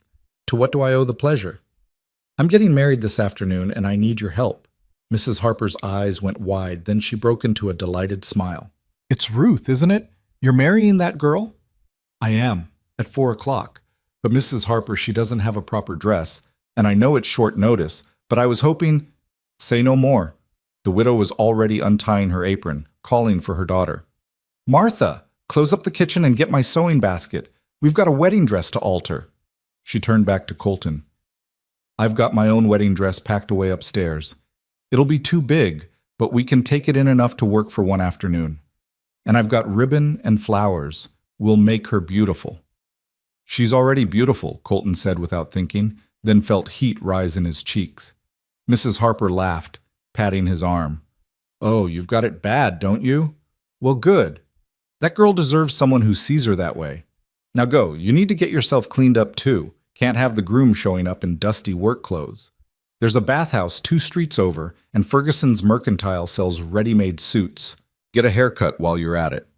Mrs. Harper, I can't thank you enough. You can thank me by treating that girl right for the rest of your days. Now go. We've got work to do. By 3:30 that afternoon, Colton stood in front of the small church, wearing new clothes that felt stiff and strange, his hair trimmed and his face clean-shaven for the first time in weeks.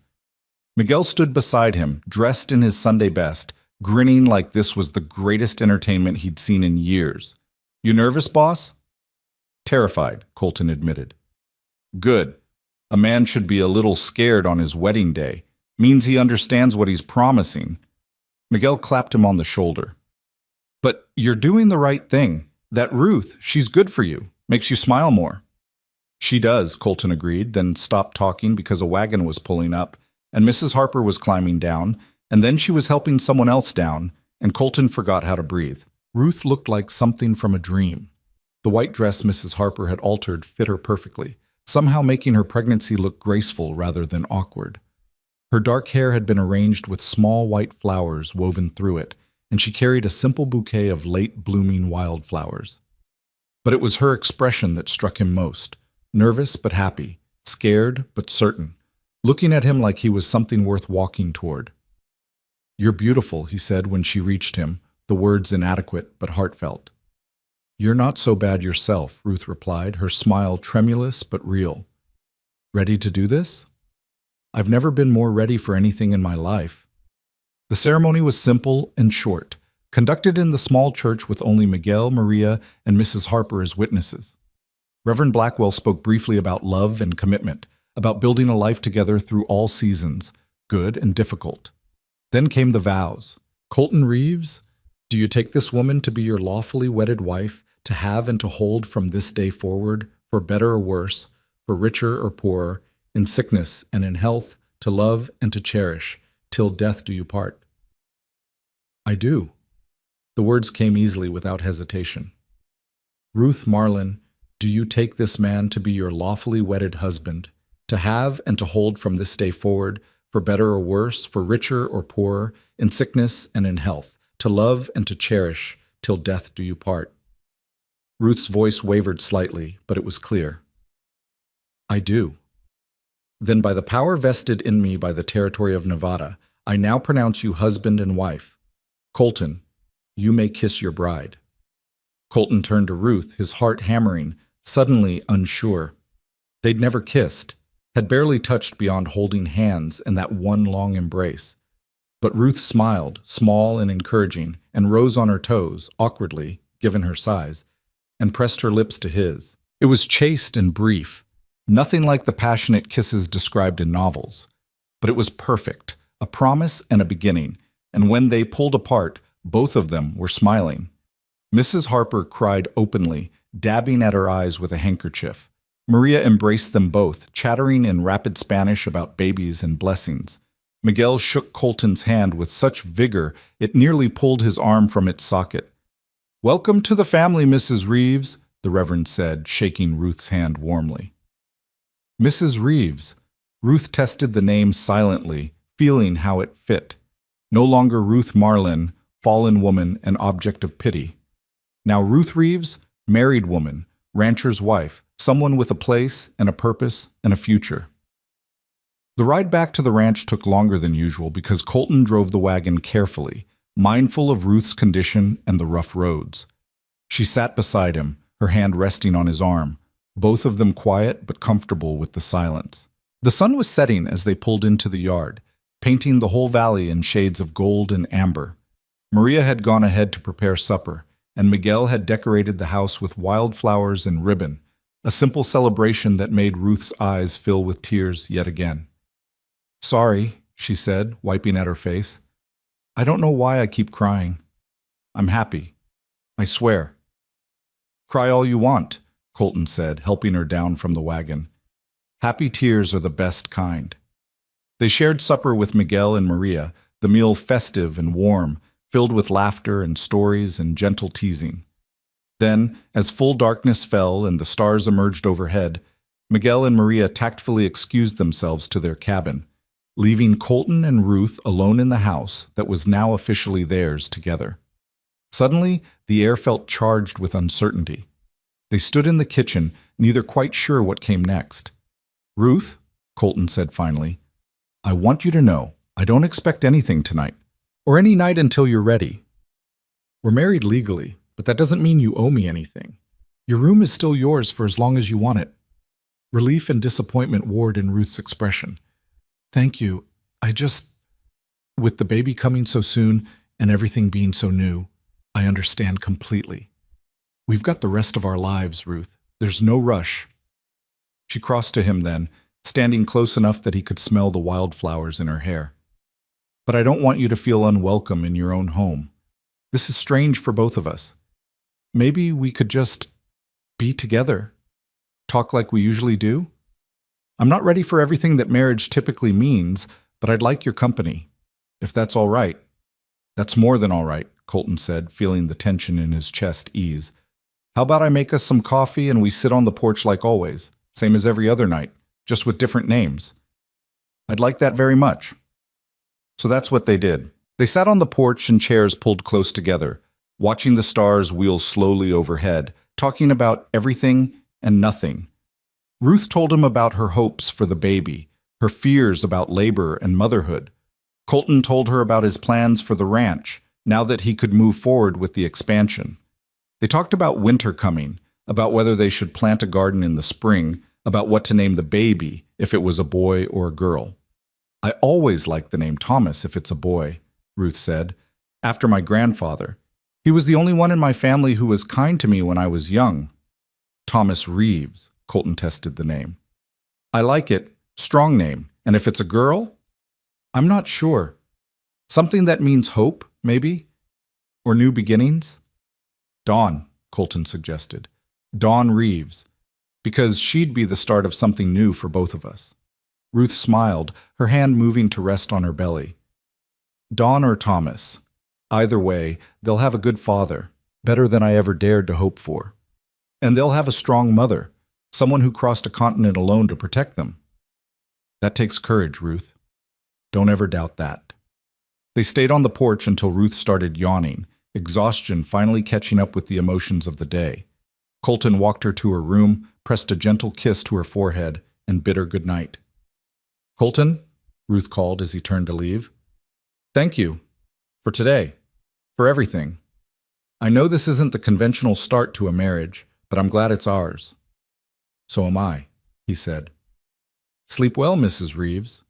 Her smile as she closed the door was the last thing he saw, and it kept him warm all the way to his own cold bed. The days that followed established a new routine, one that was comfortable yet tinged with sweet tension. They were married but still learning each other, building intimacy slowly through shared meals and conversation and small gestures of care. Colton took on more of the heavy household tasks without being asked, not wanting Ruth to strain herself. Ruth managed everything else with quiet competence, creating a home rather than just a house. 2 weeks into their marriage, Ruth woke Colton in the middle of the night, standing beside his bed with her hand pressed to her lower back. Something's wrong, she said, her voice tight with pain. Colton was out of bed instantly, lighting a lamp, his hand steady despite the sudden spike of fear. The baby?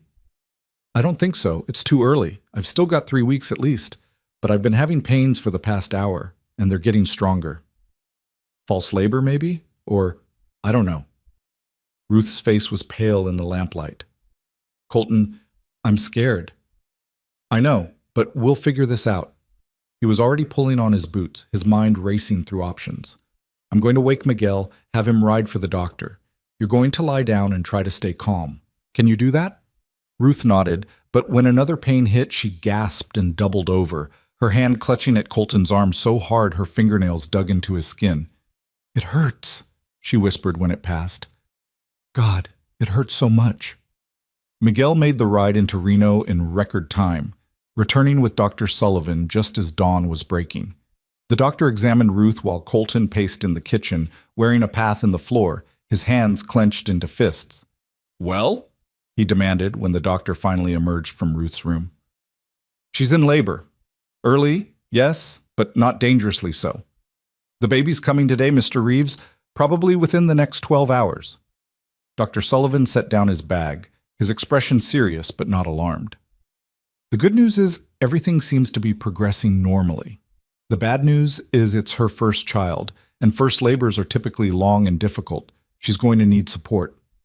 I'm not leaving her, Colton said immediately. I wasn't suggesting you should. In fact, I think it would help if you stayed with her between contractions. Many women labor better with someone they trust nearby. The doctor started pulling supplies from his bag.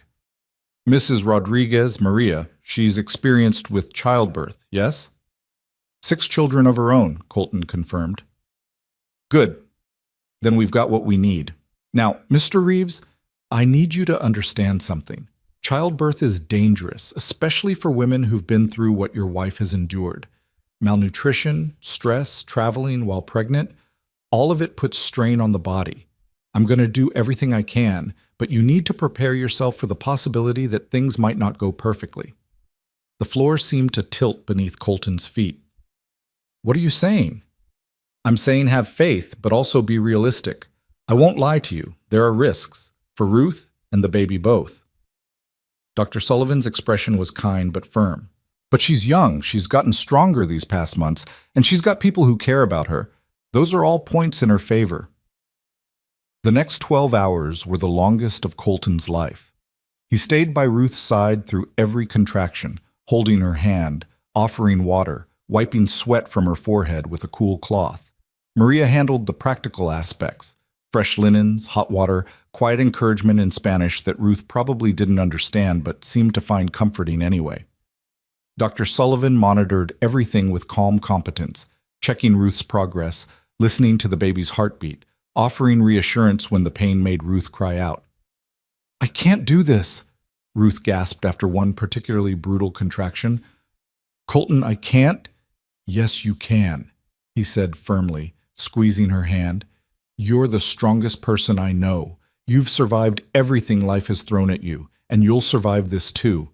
You're going to meet your baby today, Ruth. Just hold on." "Our baby," Ruth corrected through gritted teeth. "You said you wanted to be its father. That makes it ours." The simple statement, delivered in the midst of agony, struck Colton with the force of a physical blow. "Our baby," he agreed, his voice rough with emotion.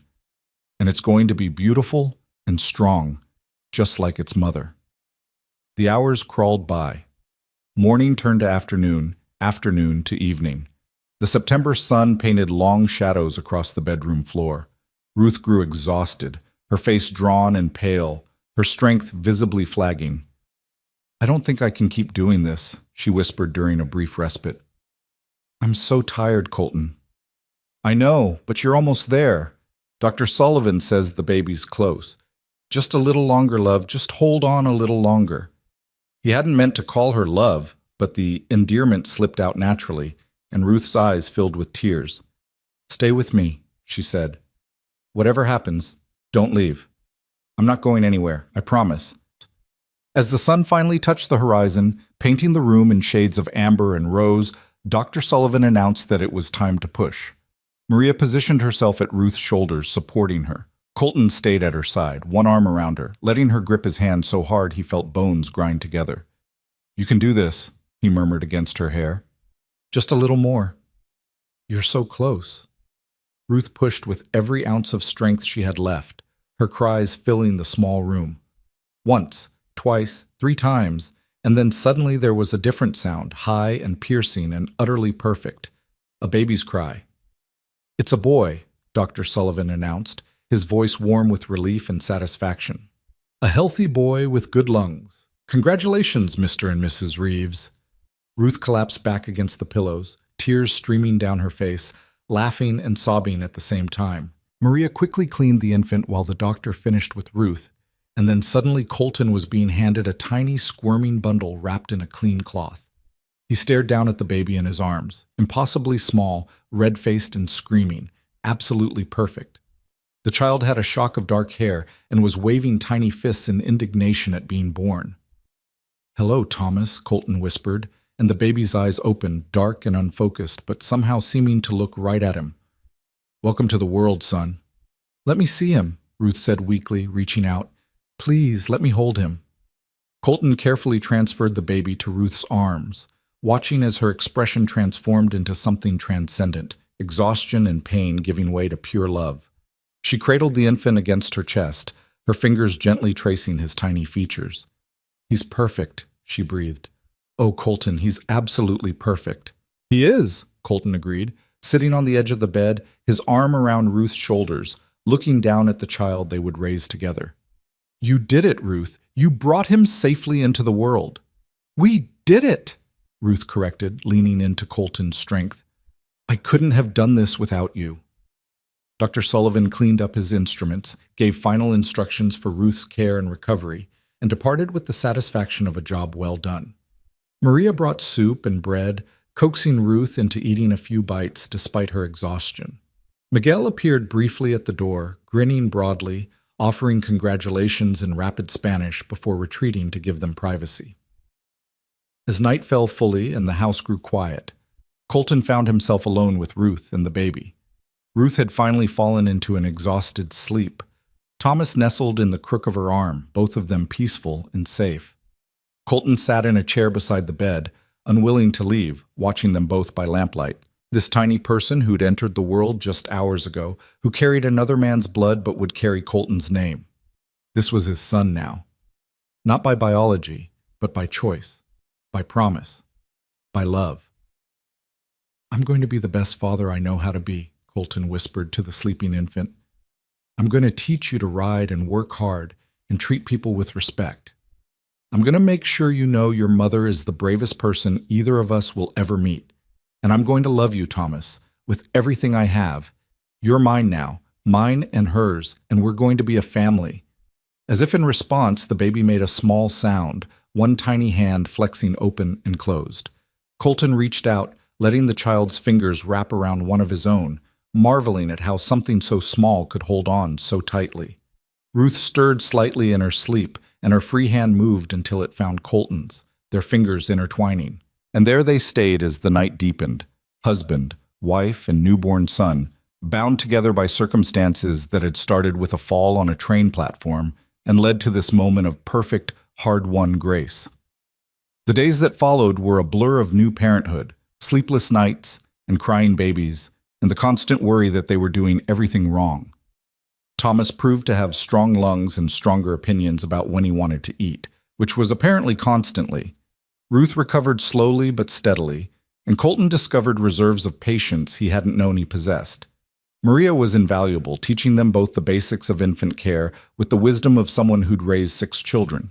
She showed Ruth how to swaddle Thomas so he'd sleep longer, showed Colton how to hold the baby properly during those long nights when Ruth needed rest and Thomas needed rocking. "You're a natural," Maria told Colton one evening, watching him pace the kitchen with Thomas against his shoulder, the baby finally settling after an hour of fussing. "That boy knows you're his papa. He trusts you." "I'm not his—" Colton started, then stopped. Because he was, wasn't he? In every way that mattered, he was this child's father. "Yeah," he said instead. "I guess he does." 2 weeks after the birth, as October arrived with its crisp mornings and golden afternoons, Ruth finally felt strong enough to venture outside. Colton helped her out to the porch, settling her in a chair with Thomas in her arms, wrapping them both in a warm quilt against the autumn chill. "It's beautiful," Ruth said, looking out at the valley bathed in afternoon light. "I'd forgotten how beautiful everything is." "You've been a little busy," Colton said with a smile, sitting beside her. "A little." Ruth looked down at Thomas, who was sleeping peacefully, his tiny face relaxed and content. "Colton, I need to tell you something." The serious tone made Colton's heart clench. "What is it?" "I'm happy." Ruth looked up at him, and her eyes were bright with tears, but also with joy. "I know that probably seems obvious, but I need you to hear it. I'm happy. For the first time in over a year, I'm genuinely, deeply happy. And it's because of you." "Ruth, no, let me finish. When I got on that train in Philadelphia, I was running away from shame and toward nothing. I had no plan, no real hope. I was just surviving. But you gave me more than survival. You gave me a home and purpose and dignity. You gave me yourself without conditions or expectations. And now we have Thomas. And I look at him, and I see this perfect little person who's going to grow up knowing what real love looks like. Because his father," her voice caught on the word, "his father chose him. Chose us both." Colton felt his own eyes burning. "I didn't choose you because I'm noble or selfless. I chose you because I couldn't imagine doing anything else. Because from the moment I caught you falling, something in me knew you were important, that you mattered, and every day since has only proven it more." "I love you," Ruth said simply. "I know we did everything backwards, married before courting, had a baby before building a life. But Colton, I love you, and I need you to know that." "I love you too," Colton said, the words feeling both massive and simple at once.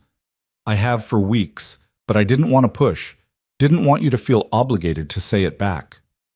"I'm not saying it because I feel obligated. I'm saying it because it's true." Ruth shifted Thomas carefully, freeing one hand to reach for Colton's. "We're going to be all right, aren't we? The 3 of us?" "We're going to be more than all right," Colton promised, bringing her hand to his lips. "We're going to build something beautiful, something lasting, something worth all the hard road it took to get here." Thomas chose that moment to wake up, his face scrunching in preparation for a cry.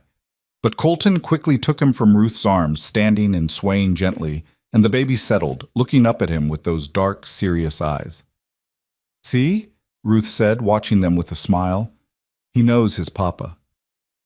And in that moment, bathed in golden October light, Colton Reeves looked at his wife and son and realized that everything he'd gone through, all the loneliness and hard work and building a life from nothing, had been preparation for this.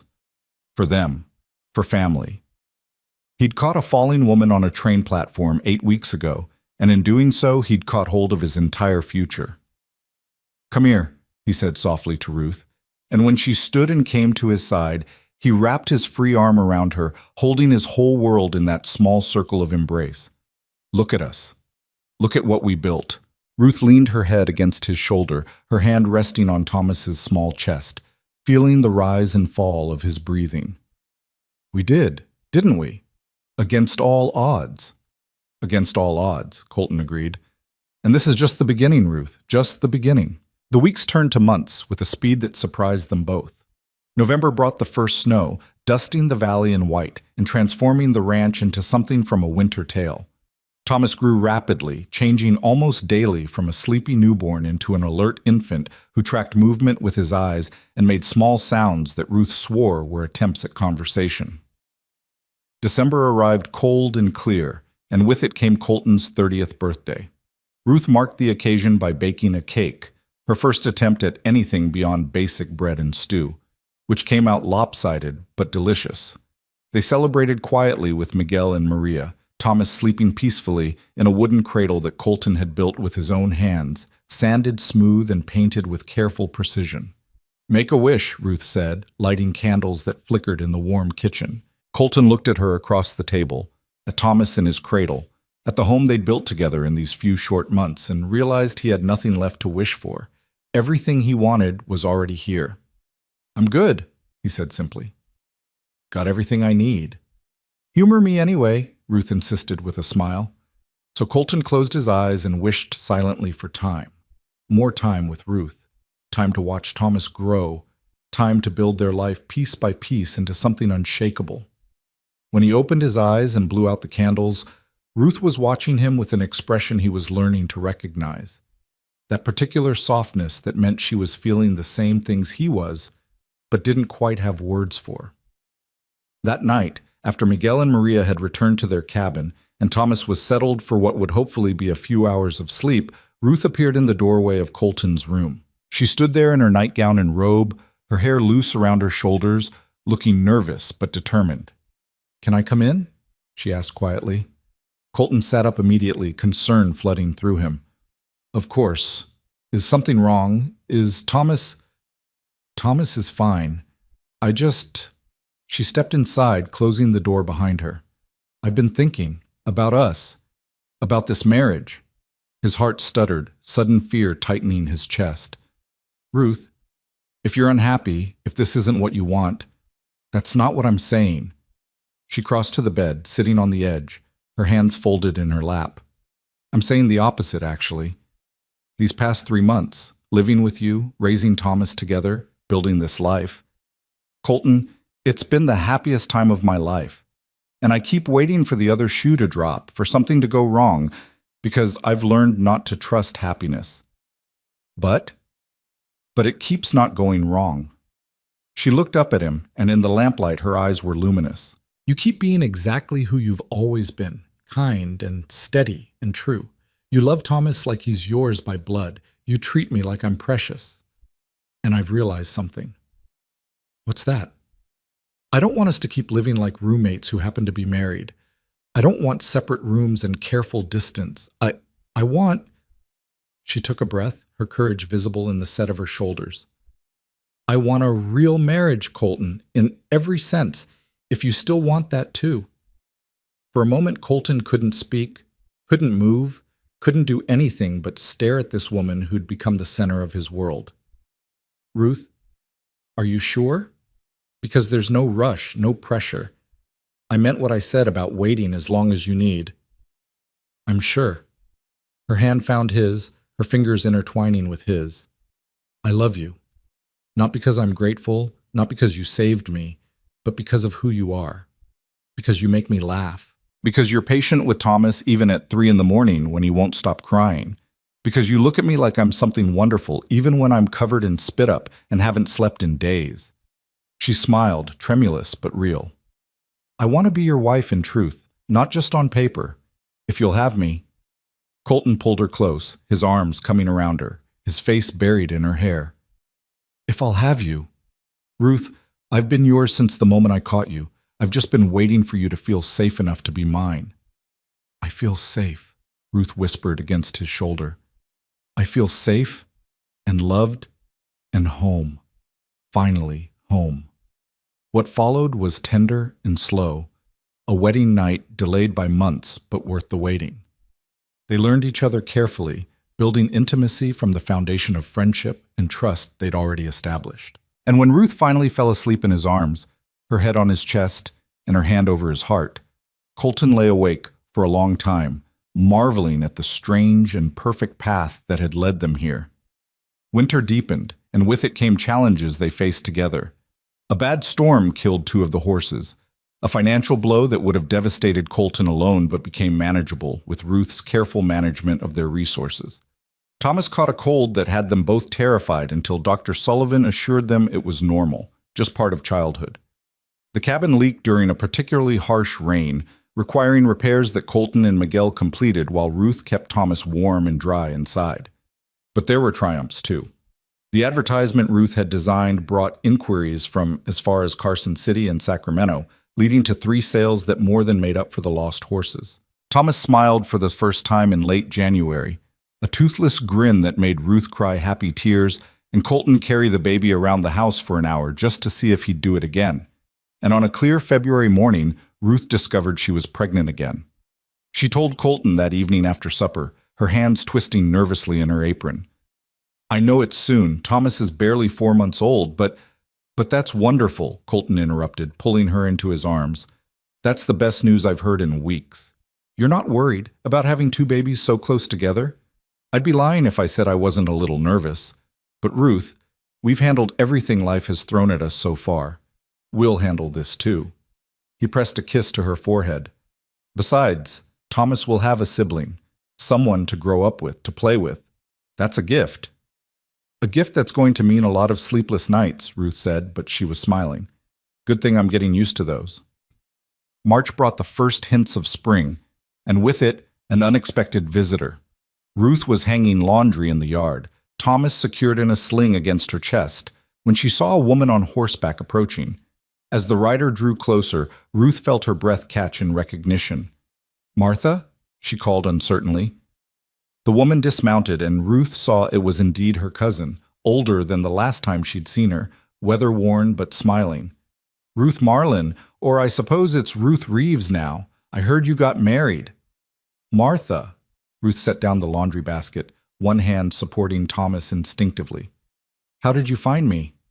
Asked around in Reno. Mrs. Harper at the boarding house told me where you'd gone, though she made me promise I was here for good reasons before she'd give up the information.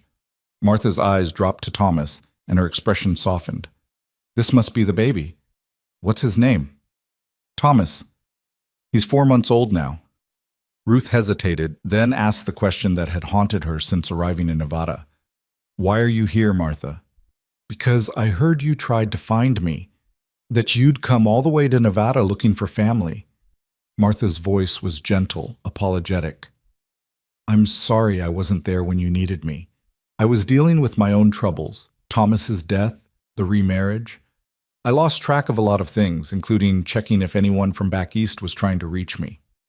It's all right, Ruth said, and meant it. Things worked out. Better than I could have hoped, actually. I can see that. Martha glanced at the house, the barn, the signs of a working ranch. This is quite a place. And Mrs. Harper said your husband is a good man. The best, Ruth confirmed. He gave me a chance when no one else would. Gave Thomas and me both a home and a future. As if summoned by the conversation, Colton appeared from the barn, his expression cautious as he took in the stranger. Ruth quickly made introductions, watching as her husband and her cousin sized each other up. Mr. Reeves, Martha said, extending her hand, thank you for taking care of my cousin. From what I've heard, you saved her life. She saved mine too, in a way, Colton replied, shaking her hand. Just took me longer to realize it. Martha stayed for supper, catching Ruth up on family news from back east, none of it particularly good or relevant to Ruth's life anymore, but interesting nonetheless. She talked about her new husband, a kind man who ran a general store in Carson City, and how different her life was now from what she'd imagined when she first came west.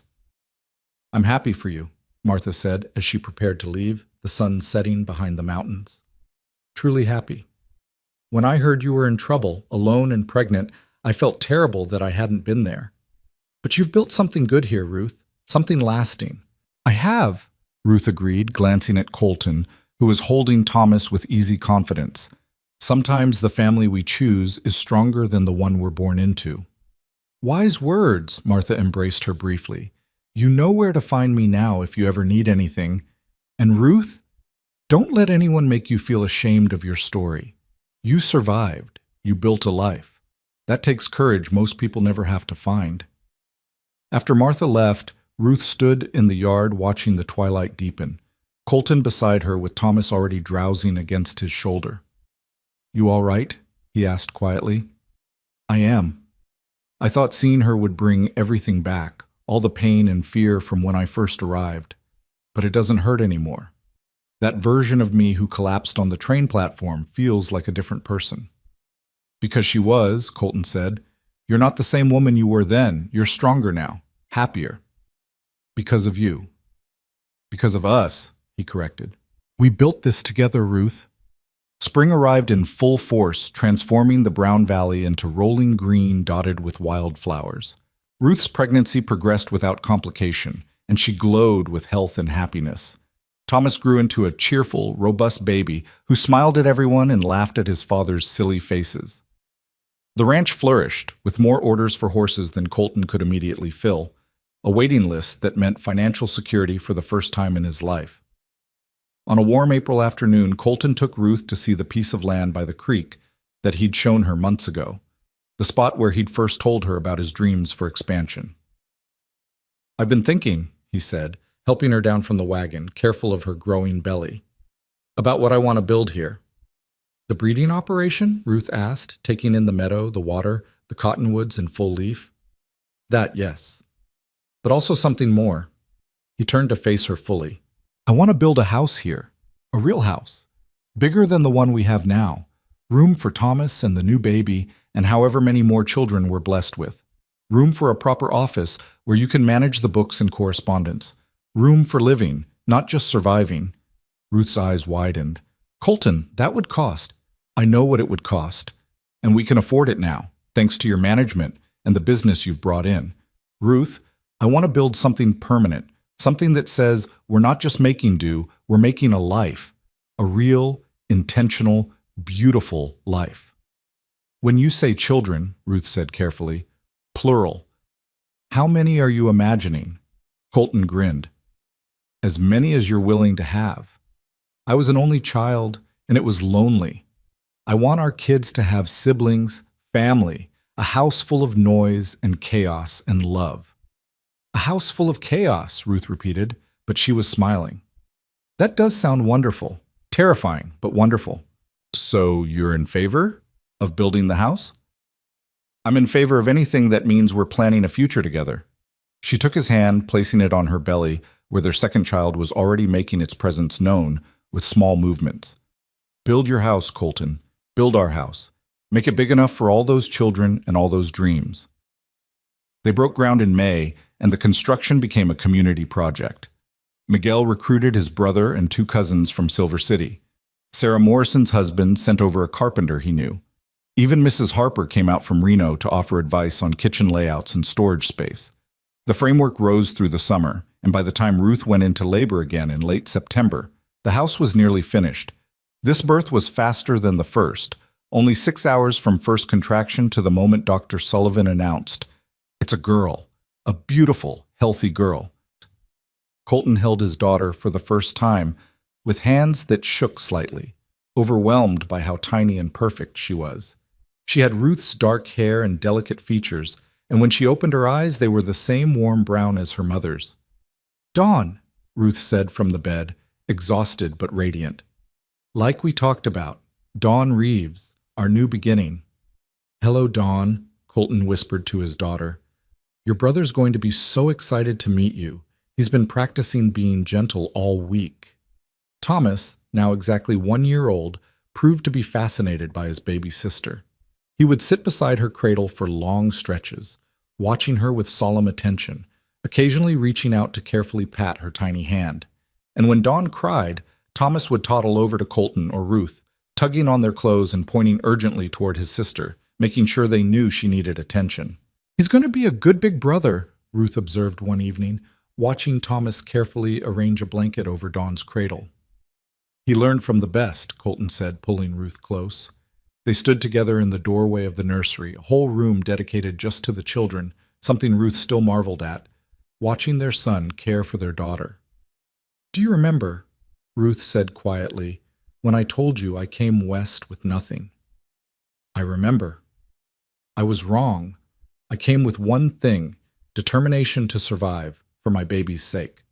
And that determination led me to you." She turned in his arms, looking up at him. "You gave me everything, Colton. A home, a family, a future. You gave me hope when I'd forgotten what it felt like." "You gave me just as much," Colton insisted.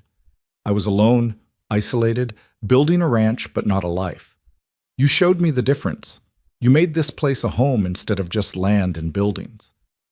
They moved into the new house in October, just as the cottonwoods turned gold again, marking 1 full year since Thomas's birth. The house was everything Colton had promised, spacious but warm, with large windows that let in morning light and a porch that wrapped around 3 sides. Ruth's office had built-in shelves for the growing collection of ledgers and correspondence. The children's rooms were bright and cheerful, and the master bedroom was a sanctuary they'd designed together, a place of peace and privacy at the end of long, busy days. Their first night in the new house, after the children were asleep and the last box was unpacked, Colton and Ruth stood on the porch, watching the stars emerge. "Do you ever think about where we'd be if things had gone differently?" Ruth asked. "If someone else had caught me that day? If I'd managed to make it to the depot on my own?" "Sometimes," Colton admitted. "But not in a wishing it had been different way. More in a grateful for every choice that led here way." He pulled her closer, his arms around her waist, his chin resting on top of her head. "Everything that happened, all the pain and struggle and fear, it brought us to this moment, to this life. I can't regret any of it." "Neither can I," Ruth said.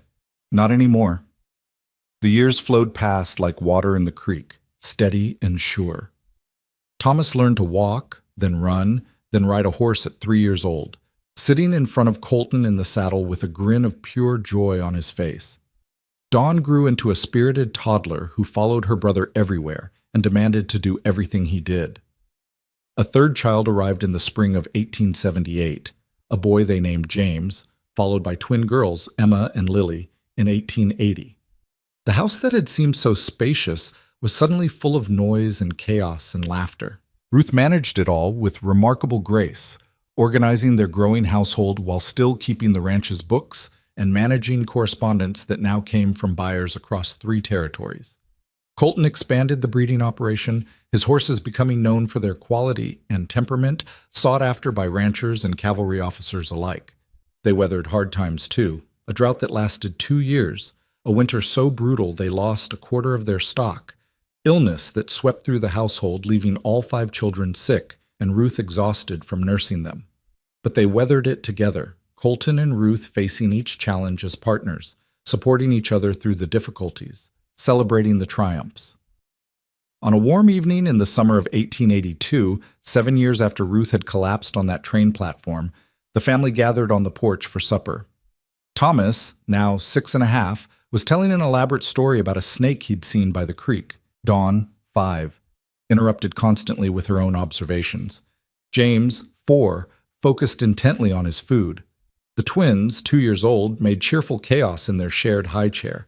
Ruth watched them all with contentment so deep it was almost painful, her hand resting unconsciously on her belly where a 6th child grew, due in the winter.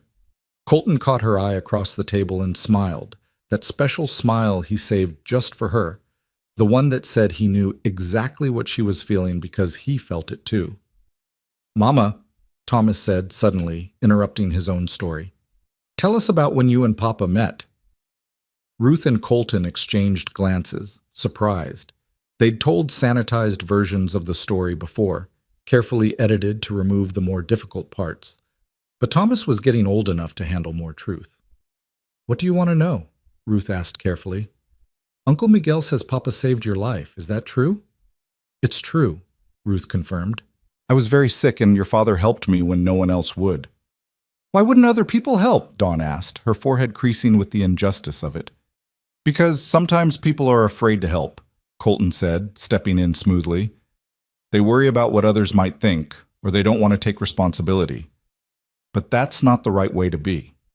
"You weren't afraid," Thomas said, and it was a statement rather than a question, full of childhood certainty that his father was brave. "Oh, I was afraid," Colton corrected gently. "But I did it anyway. That's what courage is, being afraid but doing the right thing regardless." "And then you got married?" Dawn prompted. "Eventually," Ruth said. "First I came to work at the ranch, helping your father with the house and the accounts. We became friends. Then we fell in love. Then we got married." It was the simplified version, leaving out pregnancy and scandal and desperation. Those details could come later, when the children were old enough to understand nuance and complexity. For now, this truth was enough. "And now we're all here," Thomas concluded with satisfaction. "The whole family."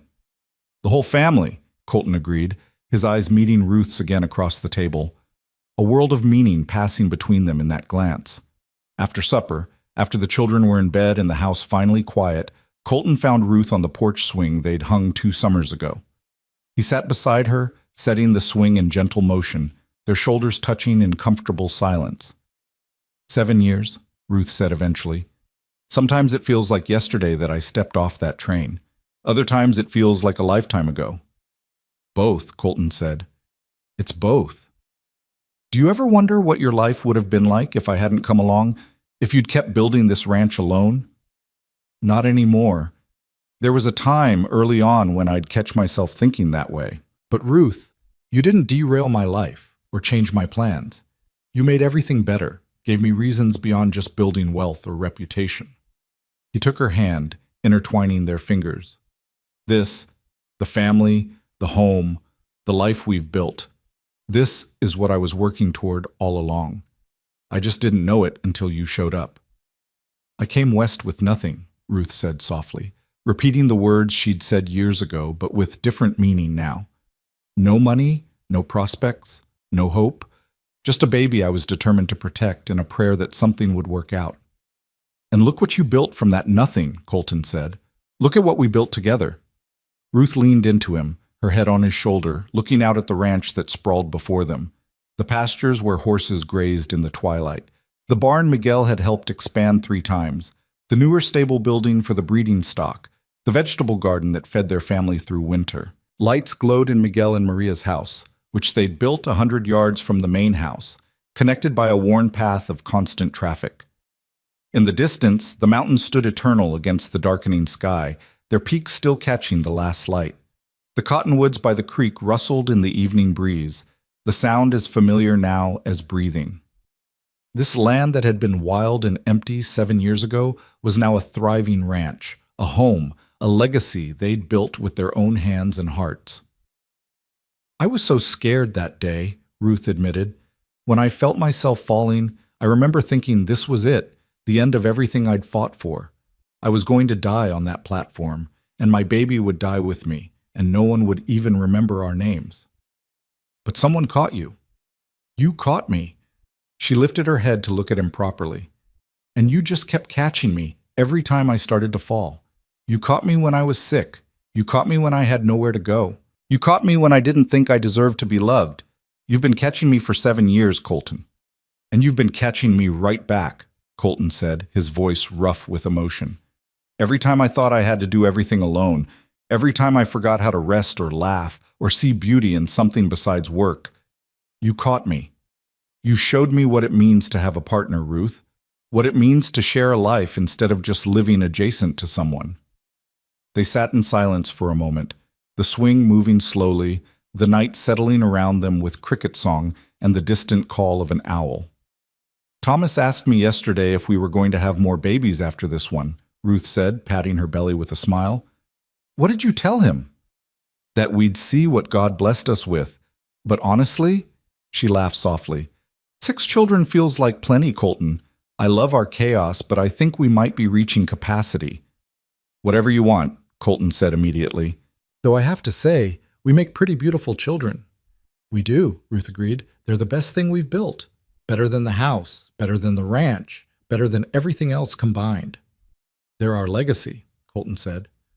Thomas growing up knowing his real father chose him, that blood doesn't matter as much as love. All of them learning to work hard, to treat people with respect, to help when someone needs it. That's worth more than any amount of money or land. You're a good father, Ruth said. Better than you probably realize. I watch you with them, and I see how patient you are, how you listen when they talk, how you make time for each of them individually. That's rare, Colton. You're teaching them what good men look like. I'm just doing what my father did for me when he remembered to, and trying to be the father I wished I'd had. He paused, then added quietly, and trying to be the father Henry Ashford should have been but wasn't. It was rare for either of them to mention Henry anymore.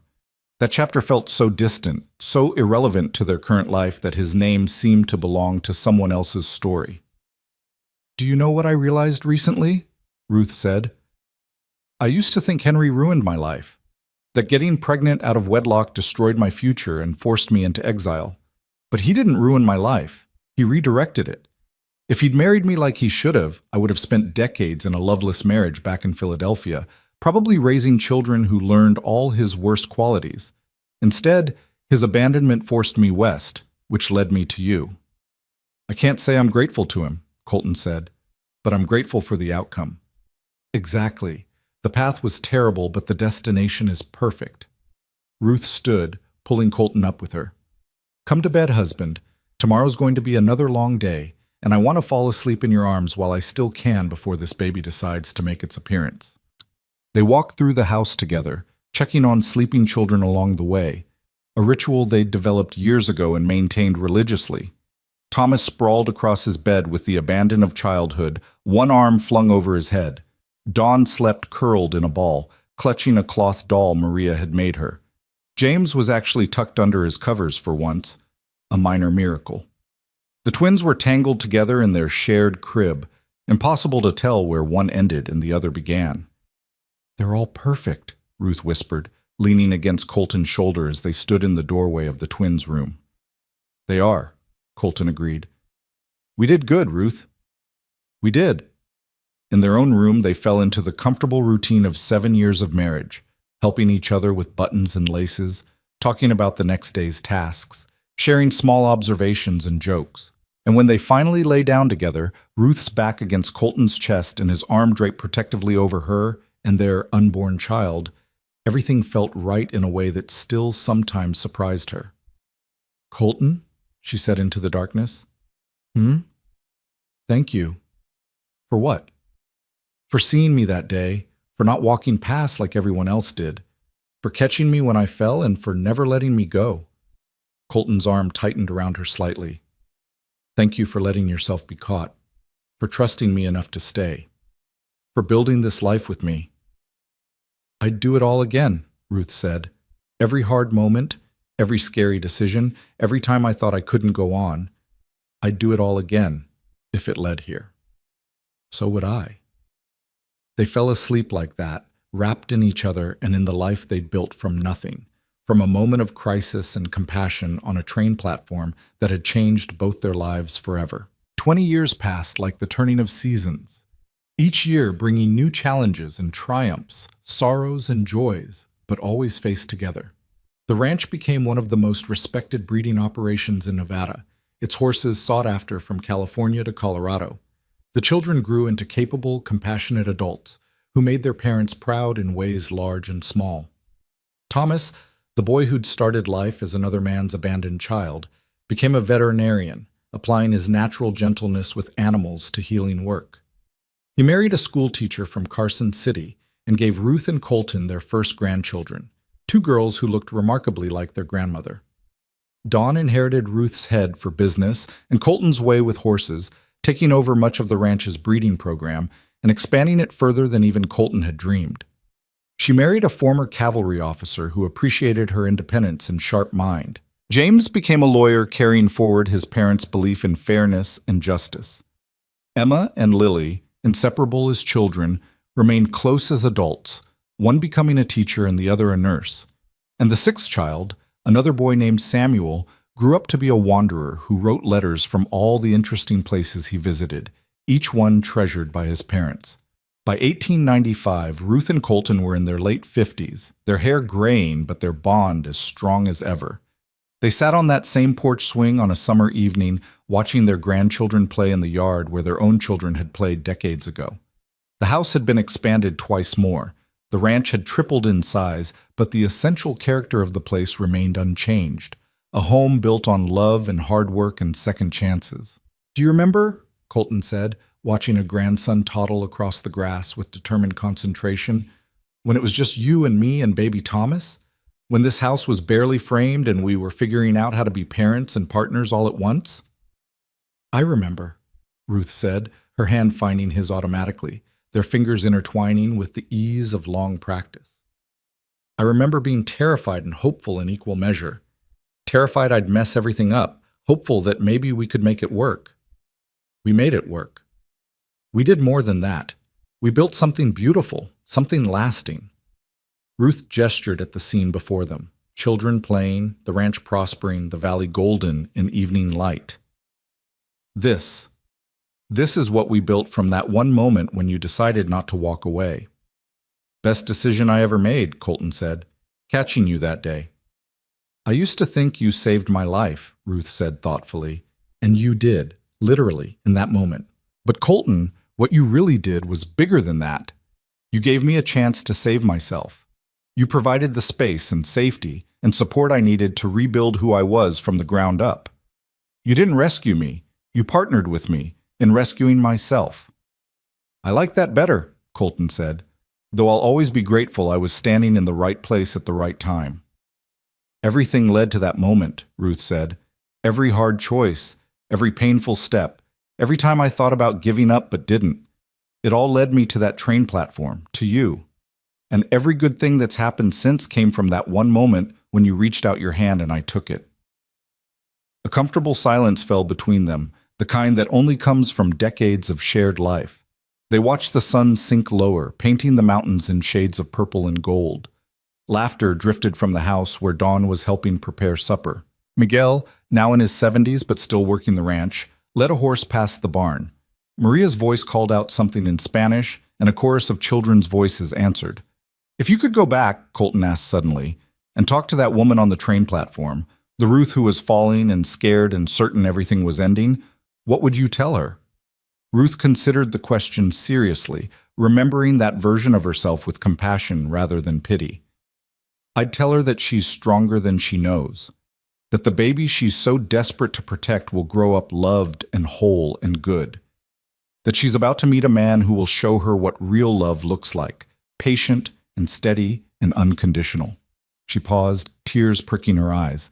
"And I'd tell her that it's all going to be worth it, every hard moment, every tear, every time she has to be braver than she thought possible. It's all going to lead to a life so full and rich and joyful that she won't be able to imagine having lived any other way." "What about you?" Ruth asked, turning the question back to him. "If you could talk to the Colton who was standing on that platform, what would you say?" "I'd tell him to run faster," Colton said with a smile. "Don't hesitate, don't second guess. Just run and catch her because she's going to change your entire life for the better. I'd tell him that being alone isn't the same as being independent, and that asking for help isn't weakness. And I'd tell him that in 7 years he'll be standing in a house full of children and chaos, married to the most remarkable woman he'll ever meet, wondering how he got so lucky." "We both got lucky," Ruth said softly. "We both got brave," Colton corrected. "You were brave enough to keep going when everything seemed hopeless. I was brave enough to get involved when it would have been easier to walk away. And we've both been brave enough to keep choosing each other, every day, for 20 years. "To 20 more," Ruth said, lifting an imaginary glass. "To 50 more," Colton countered, making her laugh. As the evening deepened and the family began gathering for supper, Ruth and Colton stood together, his arm around her waist, her head resting on his shoulder, a position as natural to them as breathing after 2 decades of practice. "I came west with nothing," Ruth said one last time, the words now a benediction rather than a lament, "and you gave me everything." Colton turned her to face him, his hands gentle on her shoulders, his eyes holding hers with all the love and devotion of their shared years. "No, my love. You had everything already. Courage, intelligence, determination, hope. I just gave you a place to use those gifts. We built this together, Ruth. Every bit of it." "Together," she agreed, rising on her toes to kiss him, still sweet after all these years, still full of promise. "Forever," Colton added, sealing the promise with another kiss. Inside the house, their children and grandchildren waited, a legacy of love that had started with a fall and a catch, a moment of compassion that had rippled outward into decades of life and joy. The ranch spread around them, solid and prosperous, built on the foundation of one man's decision to help and one woman's courage to accept that help and build something beautiful from it. And on a summer evening in Nevada, as the last light faded and the first stars appeared, Ruth and Colton Reeves walked into their home together, still side by side, still partners, still grateful for every moment that had led them from that train platform to this, their happily ever after, hard-won and precious and true. The end.